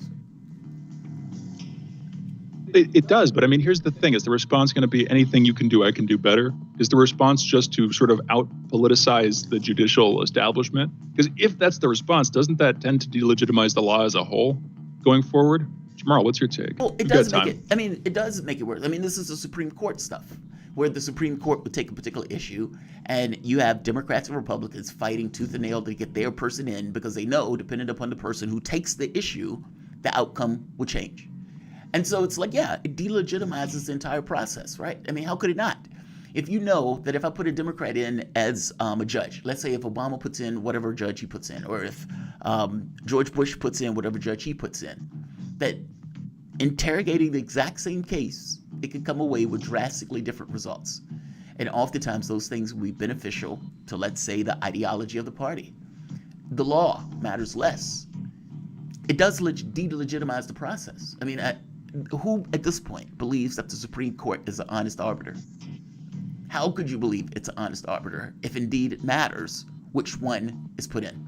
Meaning, if the political parties decides what the outcome of a particular result is, then how could it be something separate and distinct from the political system itself? It's just an aspect of it, or a vestige of it, or extension of it. Yeah, it does delegitimize the system. I would say, though, that they tend to be a little less political as opposed to the political space, but that doesn't necessarily mean they're entirely decapitated from the ideologies of the politics. No, it does delegitimize it, but that doesn't necessarily mean it's wrong. Well, it's not the wrong thing to do politically. I mean, but there is no leadership. We got to get into more headlines. The problem is there's no one steering the boat, and I don't want a monarchy. I don't want a stronger president. So it's, the idea of having a single person or a single entity steering the boat is itself pretty damn problematic. But I don't know. Even the monoparty, we talk about the idea of this, uniparty system where the Democrats and the Republicans share largely I mean, there's some legitimate conflicts, but largely on the margins. And when you look at how much they agree on and who their agreements tend to benefit, even then, though, is that leadership, or is that just control? And if you have control without leadership, if you have control without responsibility, does that deserve the title? I don't think it does. Anyway, we have more headlines to get to. George Washington, Abraham Lincoln, and Thomas Jefferson are among a list of historical figures whose names will be removed from San Francisco's public schools following a 6-1 vote by the school board yesterday. Washington and Jefferson were both slave owners, and Lincoln, who ended slavery, became controversial because critics claim he oppressed indigenous people. Others on that list include Francis Scott Key, who wrote the national anthem, former presidents William McKinley, James Garfield, James Monroe, and Herbert Hoover, Revolutionary War hero Paul Revere, and author Robert Louis Stevenson. Even an elementary school named for current U.S. Senator Dianne Feinstein, the Democratic senator from California, will be changed over allegations that she replaced a damaged Confederate flag outside of City Hall when she was the city's mayor in 1986. I'll put it like this. This is a very San Franciscan thing to do. Spoken as somebody who has lived in Berkeley, briefly lived in Oakland, been in the area as a resident a number of times. This is exactly the kind of thing I would expect from San Francisco. I just wonder if it's a bellwether for what other states are going to pursue in the next couple of years, couple of decades. Anyway, internationally, in a virtual speech to the United Nations Security Council on Tuesday, acting U.S. Ambassador to the UN, Richard Mills, has said that President Joe Biden's administration backs a two-state solution between Israel and the Palestinian Authority, but will, quote, maintain its steadfast support, end quote, for the Jewish state. Mills said that Washington would urge Israel and the Palestinians, quote, to avoid unilateral steps that make a two-state solution more difficult, such as annexation of territory, settlement activity, demolition, incitement to violence, and providing compensation for individuals imprisoned for acts of terrorism, end quote. Of course, you can condemn it, you can urge them not to do that, but what does that actually matter if it's just words, and what would it be beyond words? But furthermore, the deeper question, of course, what would be the repercussions in the national security establishment? Just to name one agency, one field of activity, what would be the repercussions if you took actions against Israel? That would be seen as sort of hamstringing U.S. foreign policy in the Middle East, because of course we have for long relied on Israel as our chief ally in the region. There's a lot more to get into, and we don't even have enough time to have a conversation about it. I want to get one more headline in here. In Earth and Science news, multiple documents have surfaced specifying an array of experiments that the Naval Air Warfare Center Aircraft Division conducted to test the key concepts and technologies behind the so-called UFO patent theories, authored by famed Navy aerospace engineer Dr. Salvatore Cesar Pais. Several unusual patents assigned to the U.S. Navy were published last year, raising eyebrows over the seemingly unconventional claims found within them. These patents included puzzling technologies such as a quote-unquote high-temperature superconductor, a high-frequency gravitational wave generator, a force field-like electromagnetic field generator, and a plasma compression fusion device. You know what? There's a lot to talk about just there. We got into it very briefly at the beginning of the show, but we need to close this segment out. You've been listening to Headlines on Fault Lines with Thomas and Stranahan. And we are going into a break. We'll be back in just a minute with our next guest, Cynthia McKinney. You're listening to Fault Lines with Thomas and Stranahan. Be right back on the other side of this break.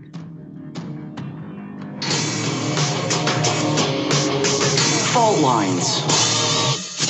24 hours a day, 7 days a week. We give you the most essential information out there.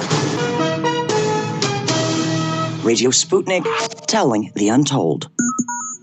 In a media landscape filled with so-called journalists acting as stenographers for their billionaire bosses, there is a desperate need for news, analysis, and perspectives that buck the status quo and get to the heart of how domestic and international events impact you and me, as well as showing how we can get involved in the struggle to change that status quo. Check out By Any Means Necessary on Radio Sputnik, Monday through Friday from 2 to 4 p.m. Eastern, to hear the stories and voices that mainstream media refuses to tell you. And join us as we connect the political, social, and economic movements shaping the world around us. That's By Any Means Necessary, Monday through Friday at 2 to 4 p.m. Eastern, right here on Radio Sputnik.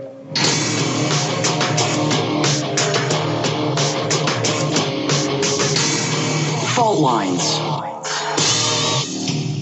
And we're back. You're listening to Fault Lines with Thomas and Stranahan, and we are now joined by our guest, Cynthia McKinney, former member of the U.S. Congress, speaker, author, and an internationally recognized multiple award-winning human rights activist. Her latest book, When China Sneezes, provides insight into the nature of global pandemics. It examines Ground Zero and the massive effort that China has undertaken to contain COVID spread, including individual stories of life under lockdown. Cynthia, thank you for joining us. How are you doing this morning? I'm doing fine. So are you the Stranahan and Thomas? I am. You've noticed my voice has undergone a significant transition since the last time you joined us. Yeah, that's right. I'm wondering what's going on here. No, I'm the dude's son. No, you may remember me. I was a producer on the previous incarnation of the show. And yeah, we would correspond, trying to book you, get you on the show. Thank you for coming back to us. Well, thank you so much for asking me. Well, we're glad to have you. You know what? Let's talk about Joe Biden. A lot going on since we've had you on, and a lot going on in just the past month. I'll start here. What do you think about what happened on January 6th, and what do you think about what's happened since then? Just for starters, Cynthia, what's your take? Well, of course, you know that. What does it say? Out of chaos comes order or something like that, and comes a new order. And so I have watched U.S. foreign policy foment chaos literally all over the world. At first, I was an observer of U.S. foreign policy on the African continent, and I saw the United States government finance what we would now call terrorist organizations. And those terrorist organizations would then go and wreak terror in their countries or cross borders into multiple countries. And the purpose, though, of this created terror was to allow certain personalities and entities from the West, in particular the United States, to go in and steal the resources. And it didn't matter how many people were killed. Remember the famous Madeleine Albright, the price is worth it comment when the reference was made to 500,000 children dying from sanctions. And so this has been a pattern of the United States for a long time. And ISIS and Daesh are mere modern day incarnations of the same pattern. It's the same playbook.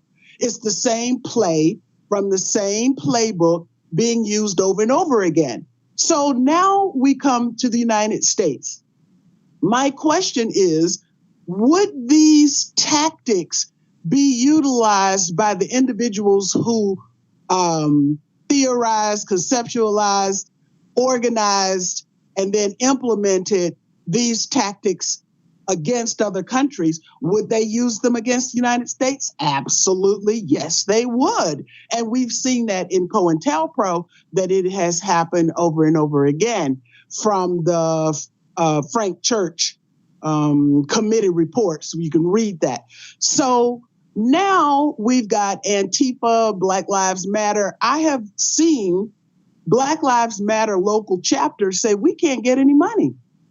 We can't organize. We can't do what we were organized to do because we don't have resources. And yet you've got an organization. I don't know what the latest amount was, but I know initially in a paper that I wrote, it was $30 million has gone to Black Lives Matter. And so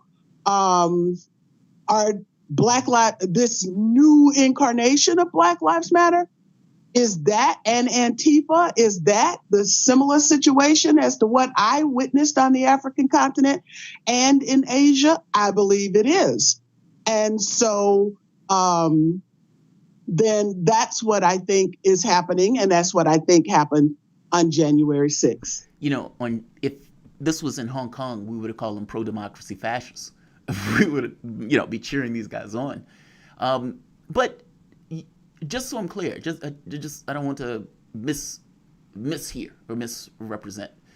You believe that Antifa and Black Lives Matter, that the organizations are similar to destabilization efforts in African countries, where basically these guys take weapons and everything else and go terrorize the population. You believe they're the same?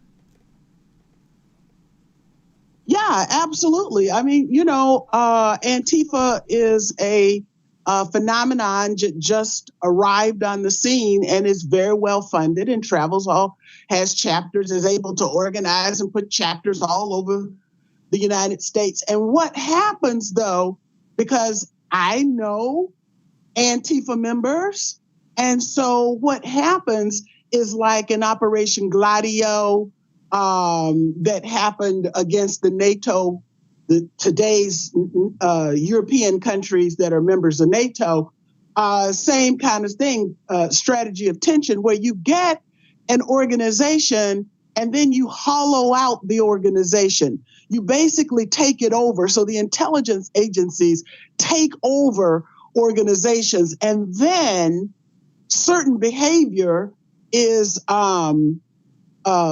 carried out, but it's not by the members of the organization, because the members of the organization are merely a fig leaf for the transformation that the organization has undergone. So, for example, some of the Antifa members that I know, when we witnessed the spectacle during the summer, in particular, I won't say where because then that might give some, but so one, in terms of Antifa communication, what I was told is that there was no communication within the organization as to what protests were going to take place and where. The members didn't have that information, but we absolutely saw what we thought was Antifa on the street, right? And then for those who actually were there on the street, what I was told is that the regular rank and file grassroots membership of Antifa was held back. And so they started the march, but they were not allowed to finish the march. And so then as they were held back, then those prepositioned Antifa-like agents or operatives went in and destroyed buildings, put police cars on fire, and did all of that. So what we saw was a kind of political theater, and it was totally orchestrated. And it was orchestrated by people who were not the rank and file members of Antifa. In fact, you can see in some of the footage online where you've got some people who are out there marching with Antifa and Black Lives Matter, and then when they start destroying properties, destroying businesses in that particular neighborhood, then you've seen the grassroots people say, hey, no, Black people are going to be blamed for this, so you better not do this. And yet it was done anyway. So that's one aspect. Now, what could possibly be wanted? I said that we saw this phenomenon take place on the African and the Asian continents. What could be wanted in the United States? I hear you on this one. I hear you. I get where you're going with this. I get the idea of trying to destabilize our political system, trying to agitate rivalries, all that. I hear, and I don't want to say that's all you're trying to say with this, but I get where you're going with that. I haven't seen evidence of it. From what you're saying, okay, that's literally the first that I've heard about there being this front organization. If you believe in God, you don't necessarily see evidence, but you have the belief. And so I do require evidence to, I tend to require evidence to believe things. Unless you're talking philosophy, okay, so that means you don't believe in movements of the mind. So that means you don't believe in God, right? You don't believe in God. So anyway, if you want to see evidence of what I'm saying, talk to some Antifa, grassroots Antifa members. Talk to some Black Lives Matter grassroots members. Once you start talking to these folk and get to know these folk, you will know that what you've seen is something other than what happened.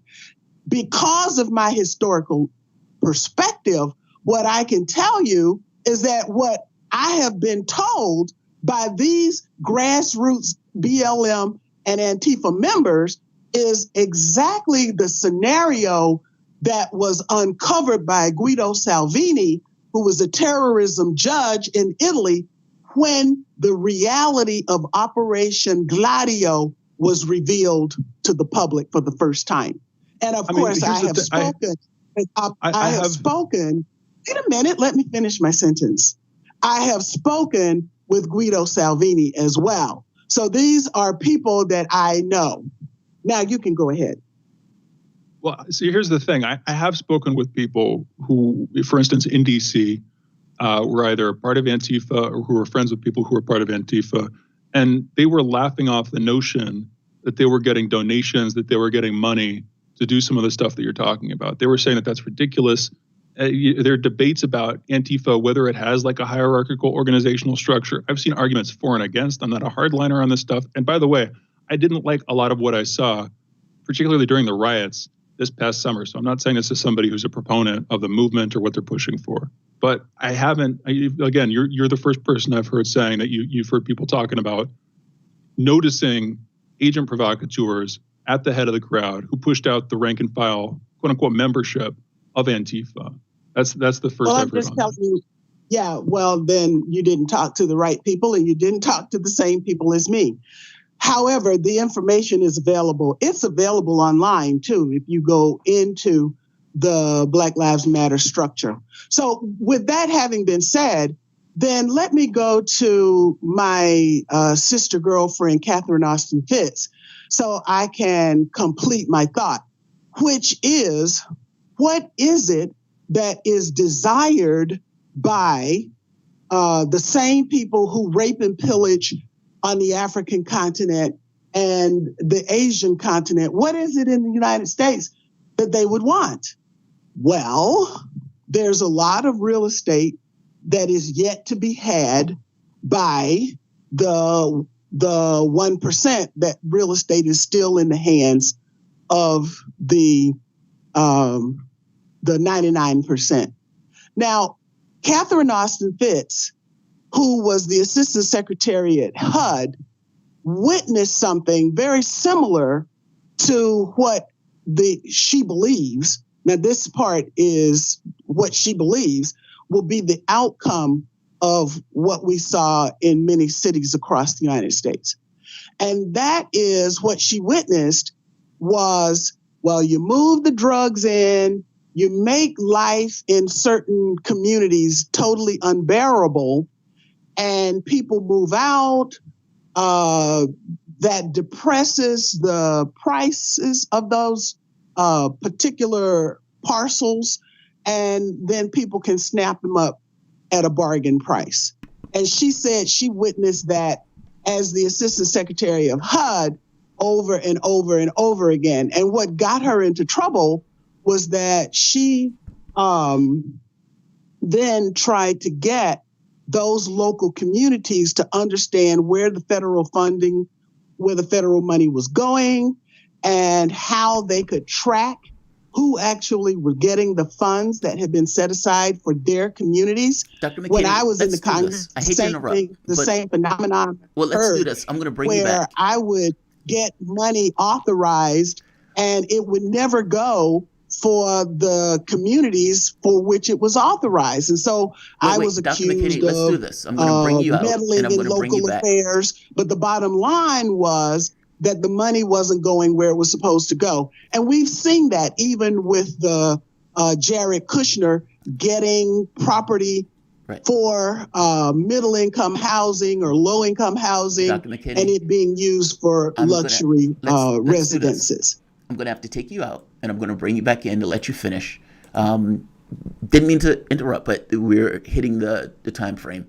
So let's do this. The voice that you guys have been listening to is Dr. Cynthia McKinney, former member of Congress, speaker, author, and internationally recognized multiple award-winning human rights activist. Her book, When China Sneezes, provides insight into the nature of global pandemics such as SARS, MERS, Ebola, HIV, AIDS. It also examines Ground Zero, a massive effort that China has undertaken to contain the spread, including individual stories of life under lockdown. You guys are listening to Fault Lines with Thomas and Stranahan. We will be back in a moment.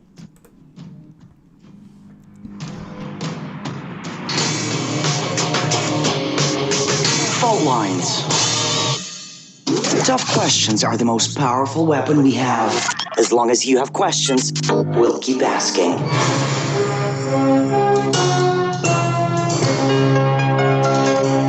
Radio Sputnik. Telling the untold. Epidemics and pandemics could kill millions of people, and they actually did. Centuries ago, deadly outbreaks called the Black Death, the plague of Justinian, and the Spanish flu ravaged countries, empires, and whole continents. Some of these diseases are still present around the globe. Others have become a thing of the past. Discover how these ancient and not so distant outbreaks from previous centuries differ from modern-day SARS, MERS, and coronavirus pandemics. Listen to our new series, Outbreak, the deadliest epidemics in human history. This week on Radio Sputnik.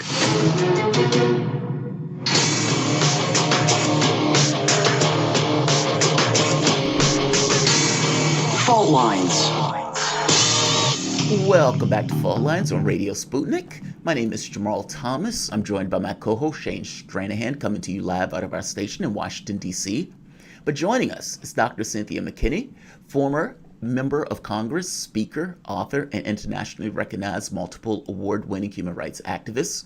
Her latest book, When China Sneezes, provides insight into the nature of global pandemics such as SARS, MERS, Ebola, HIV, and AIDS. It examines Ground Zero and the massive effort that China has undertaken to contain its spread, including individual stories of life under lockdown. Dr. McKinney, I want to thank you for joining us, by the way. It's been a while since I've spoken to you, so it's nice to hear from you. Yes, it's been a long time. So let me ask you this. I want to get back to what you were saying before because I wanted to give you time to finish. And I was interrupting as we were hitting the end of the break. You're making the point that basically saying who would want, in the same way that we have these kind of destabilization efforts in other countries, and we cheer these on, like I said, pro-democracy fascists. You know, the guys who are burning down police stations, burning down whatnot, like Juan Guaido. When the deal that the Pentagon that was made, I'm not going to say Pentagon, but the deal that was made basically was going to allow military or goons to go into Venezuela, killing whoever they needed to and capturing whoever they needed to destabilize the government. And I guarantee you with that, we would have called them pro-democracy fascists. It would have been no issue with it. And this is the same thing that takes place in Syria, in the Middle East, in Libya, etc. We have no issue with this stuff. It comes here and people have feelings about it, in which case we have this thing of domestic terrorism laws that these guys, the Democrats, are talking about putting into place. Now, the thing I want to get to is you're making the point that says, look, in the same way that this was taking place to destabilize other countries around the globe, the same effort is being made in the United States by various actors that may take advantage of this. Now, I don't know if I'm sold on this. In fact, I don't think I am sold on this, but I want you to make your point and make your argument. Well, who are involved in this and why? Well, you would have to know who these actors are that have done this on a global scale. And they have names, addresses, and faces, and most of them are private, but many of them are public.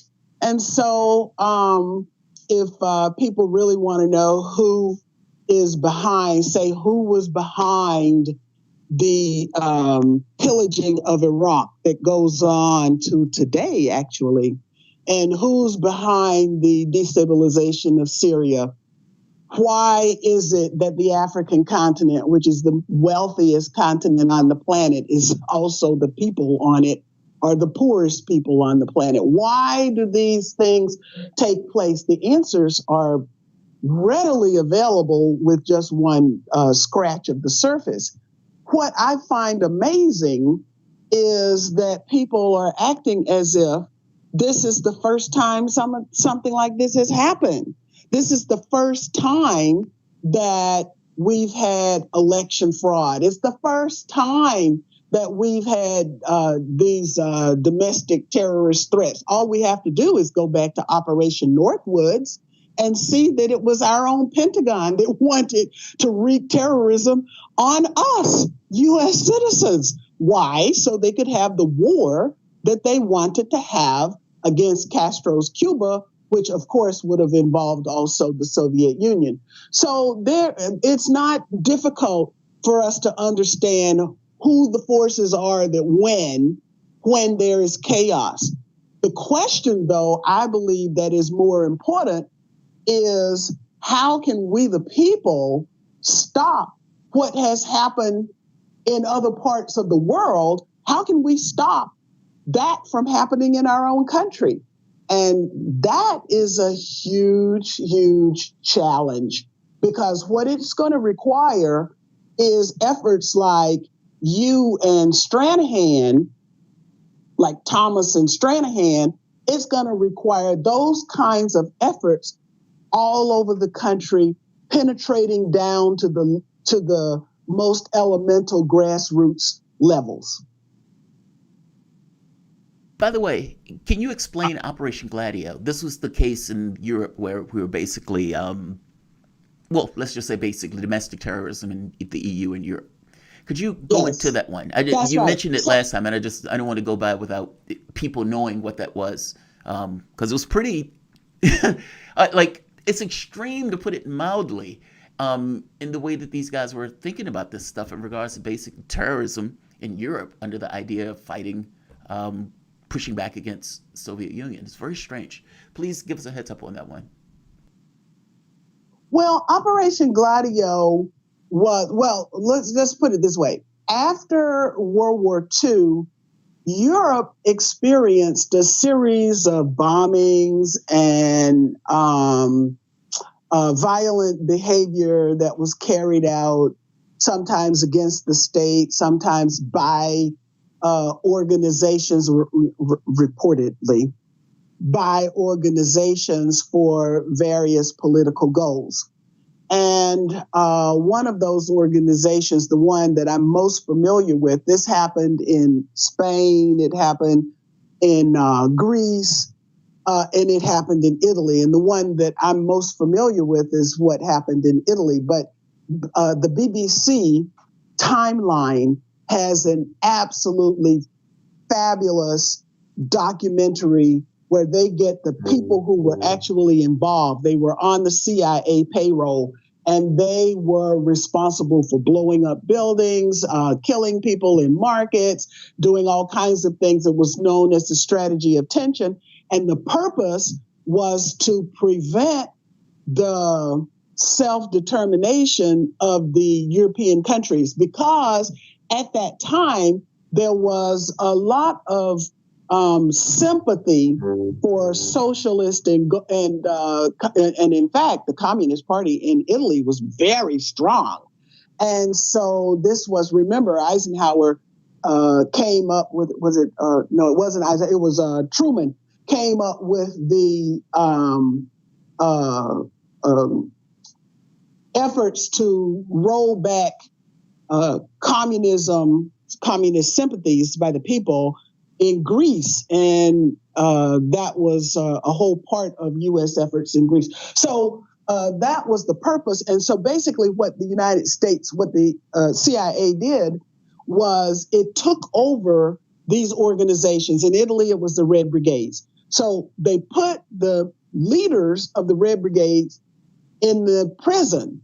And so while they were in prison, the organization continued to live, but it lived because the new leaders were intelligence agencies and intelligence agents. And so then all of these bombings and everything that were carried out by U.S. intelligence. And these men who are featured in the documentary tell the story of what they did and why they did it.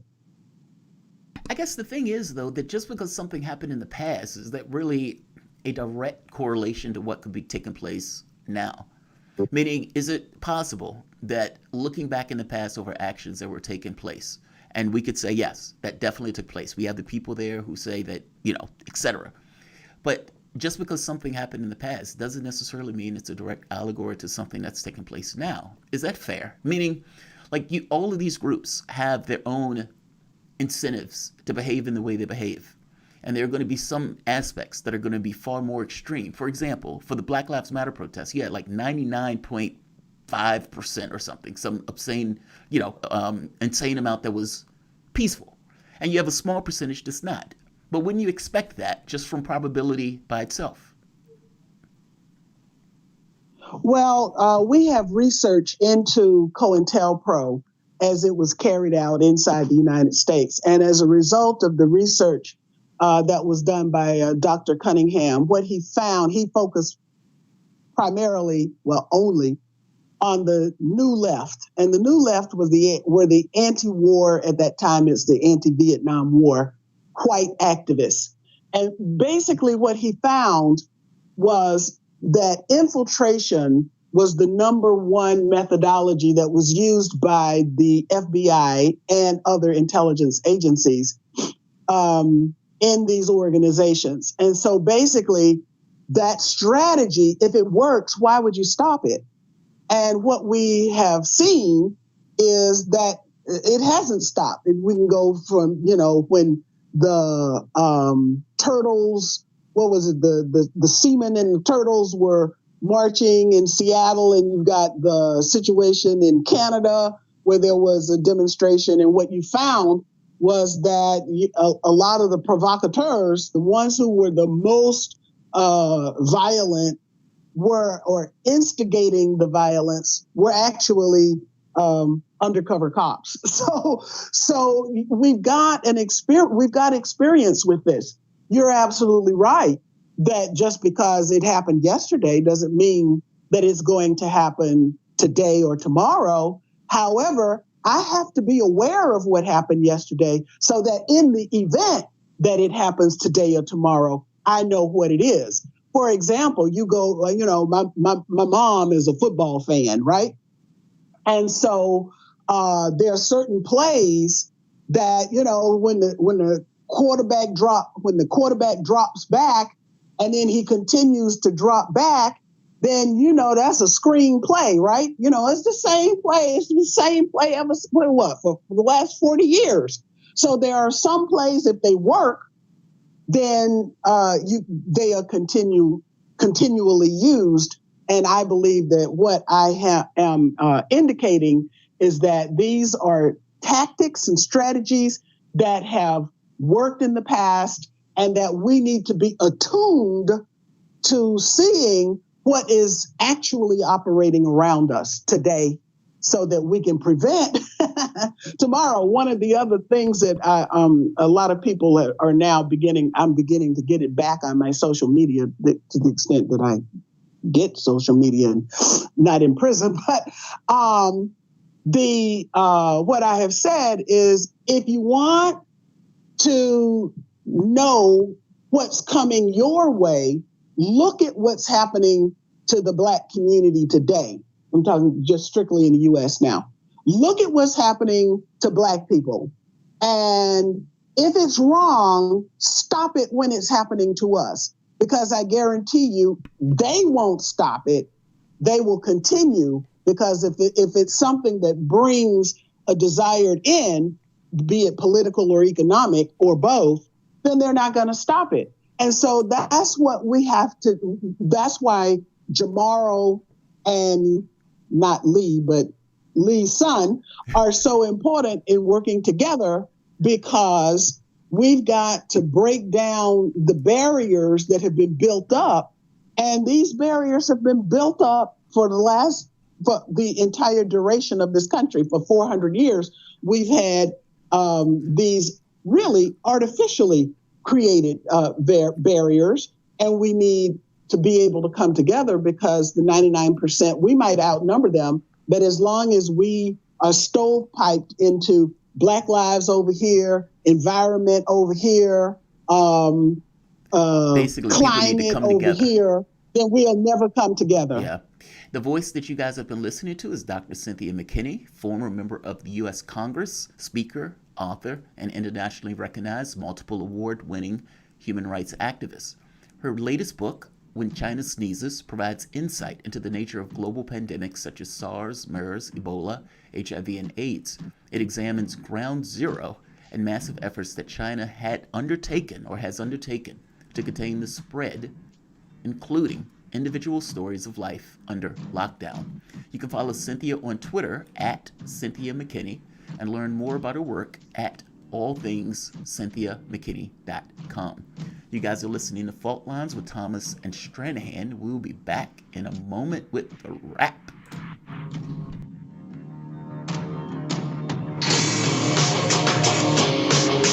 Fault Lines. We are talking 24 hours a day, 7 days a week. You are listening. We give you the most essential out of the endless information space. Radio Sputnik, telling the untold. Stuck in traffic? No problem. Stay informed. Stay tuned to Radio Sputnik on 105.5 FM or 1390 AM in the Washington, D.C. area. Need more? Follow us on Facebook or check us out on SputnikNews.com.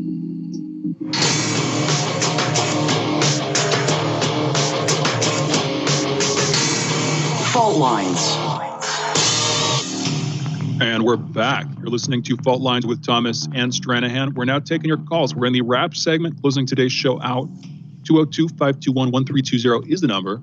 Again, that is 202-521-1320. And we have Brave calling in from Atlanta. Brave, you're on the line. What's going on? I have just found religion, and that religion is called Cynthia McKinney.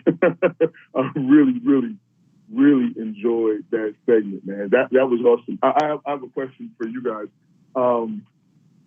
Well, first, I appreciate the fact that you guys let her go and speak and share so much information, right? Because it's all very valid. It's all well-founded. And I really enjoyed it. So hats off to the entire Fault Line crew for getting her on and y'all doing that interview and then allowing her to share all that good information. As a matter of fact, I don't even really want to take too much time. I would love to hear you guys' feedback on it, but I do want to ask the question, or not feedback, I would like to hear you guys' reflection on what she was speaking on. But I do have a question. Shane, you said at one point that you're not seeing evidence of it. And first, I would like to ask for some clarification. Were you saying you don't see any evidence, or you don't feel you've seen evidence as far as U.S. intelligence carrying out those specific tactics here at home, or were you saying as it relates to possible U.S. intelligence U.S. intelligence actors infiltrating the Antifa movement? The latter. Specifically, I was talking about the latter. As far as I can tell, literally the only example that people bring up is back during the summer. There was a guy outside of a Burger King. I think wasn't arson. I think he was just damaging property. I forget exactly what it was. I think it was the dude with the umbrella. And people keep bringing him up as, okay, they're agent provocateurs here. Where, as far as I can tell, it is a shady dude who is trying to walk away from the camera as other people are asking him why he's doing what he's doing. That's not enough. That's not enough for me to go on to say that the entire movement is corrupt. I don't know how else to say it. And again, I'm saying this as somebody who's been critical of what was going on last summer, so not a sympathizer or an apologist for what was going on. But that's all that I've seen so far. Why? What have you seen, Brave?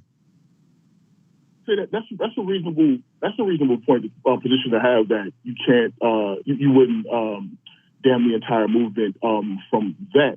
And I too don't, because again, we all know the Antifa movement is not an organization per se where they have applications for membership, right? So that to me, that would make it even easier for there to be infiltrators, right? Because you put on the hood, you put on the mask, say you're Antifa, now I can go burn a building down. But I guess I would ask, what evidence would you expect to see? Because you're talking about if we just use it as an example, what we see the U.S. do in pursuit of the empire across the country, across the world, right? In most cases, a lot of these things we only know years after the fact, if not decades after the fact, right? And then when we look at what's happened here at home, and I would speak specifically to the Black Power movement, the Civil Rights movement, and more recently the protests that we've seen, especially the protests that we saw there in Washington just a few weeks ago. When we look at that, you can literally see the tactics being drawn out and being replayed. As she said, that playbook being played is just a matter of, are you willing to go as far and draw those dots, or are you going to be one that has to wait for another decade or so for someone to have finally put information to hopefully be released and redacted, or someone to be a whistleblower but not have gotten caught up in the police state that we are inevitably marching in? You see what I'm saying? Like, are we going to be brave enough to call it what it is, or at least take the risk in calling it what it is based off what we've seen?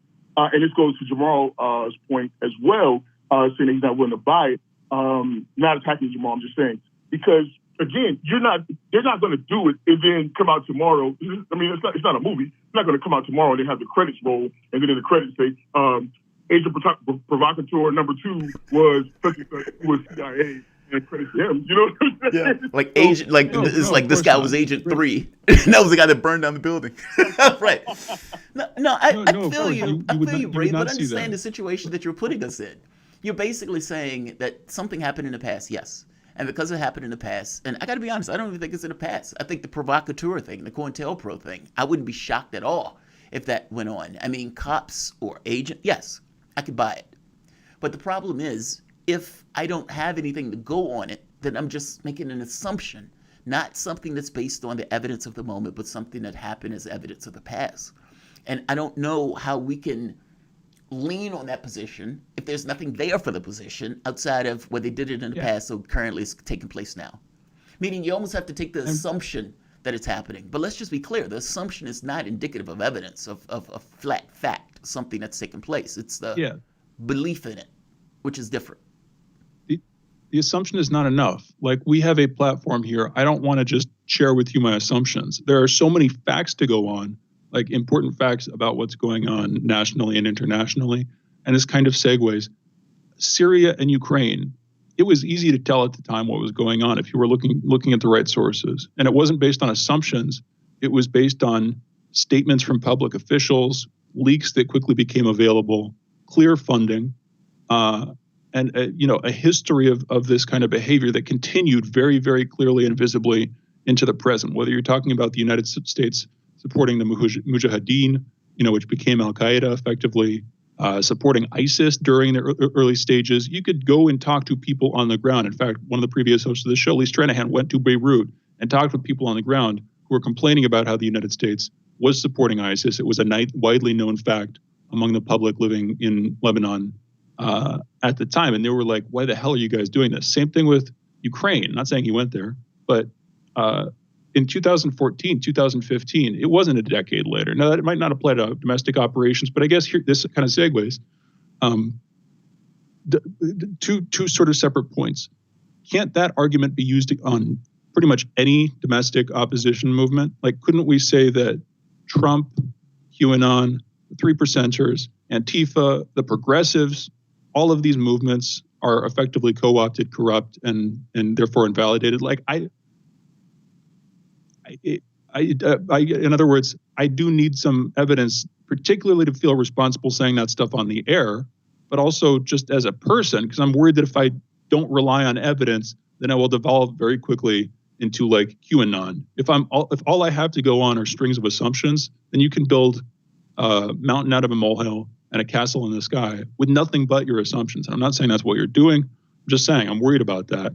Like, where does the buck stop there? Epistemologically. Anyway, we got other callers. Brave, thank you for the call. We have Kevin calling in from Canada. Kevin, you're on the line. What's going on? Hey, guys. I think, Shane, you're right. With my idea, talking about it further, I'll just talk to Jamarl offline, and I've emailed you. Hopefully you'll be able to email me back. But my discussion today, when it comes to infiltration, is the establishment, and I think it's quite naive to think that the establishment and their power has not infiltrated the progressive media. I think it'd be very naive to think that they wouldn't do that. So what do you think the possibility that is of them infiltrating or even putting in shills from the very start?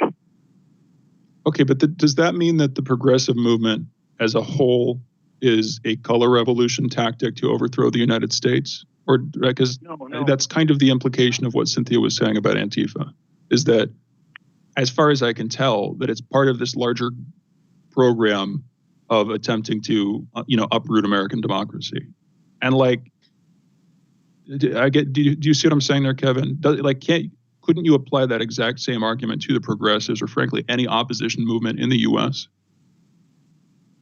Yeah, well, it's true that they would probably, anytime that they need to get people to believe what they want them to believe, their propaganda, they're going to get their feet in there.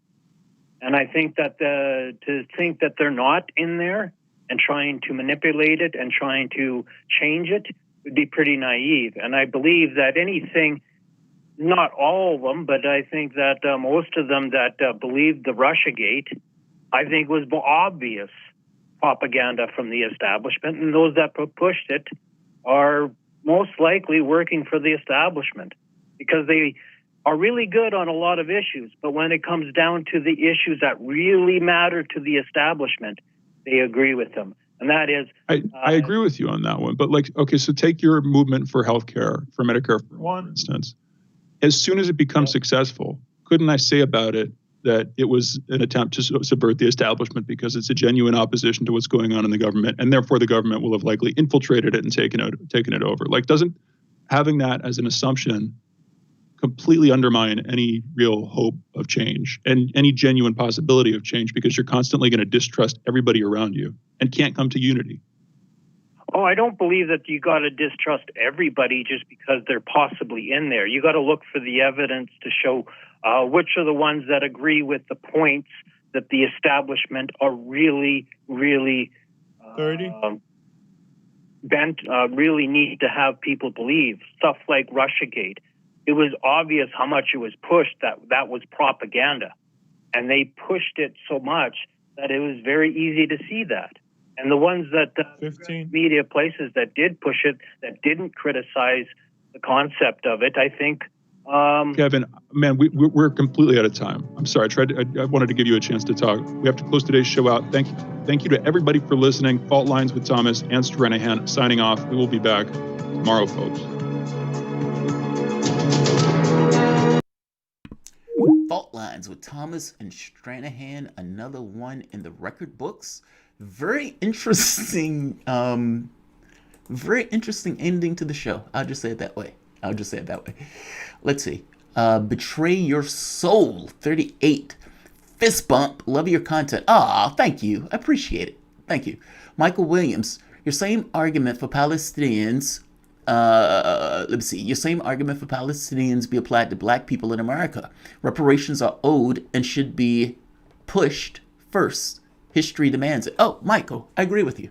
1000% agree with you. Reparations are owed. Reparations should be pushed. And, a lot of people make the argument, the white people weren't around during that time and stuff like that. The issue is the same as with COVID. Donald Trump might have been the president of the United States, but he was enshrined in the powers of the government itself. Meaning, it's not just the individual. It's the government. It's the thing that was back then and it is now. It was the policy. It was the laws that were put into place that disadvantaged large aspects of the population. And you could see it today in the metrics and the stats, even in the outcomes. And so, yeah, that money is owed. That's not a situation where I think it should be pushed. And if we're honestly looking to have any kind of way of trying to balance out a lot of the consternation in a society, I do think it's there. I think it's the resources.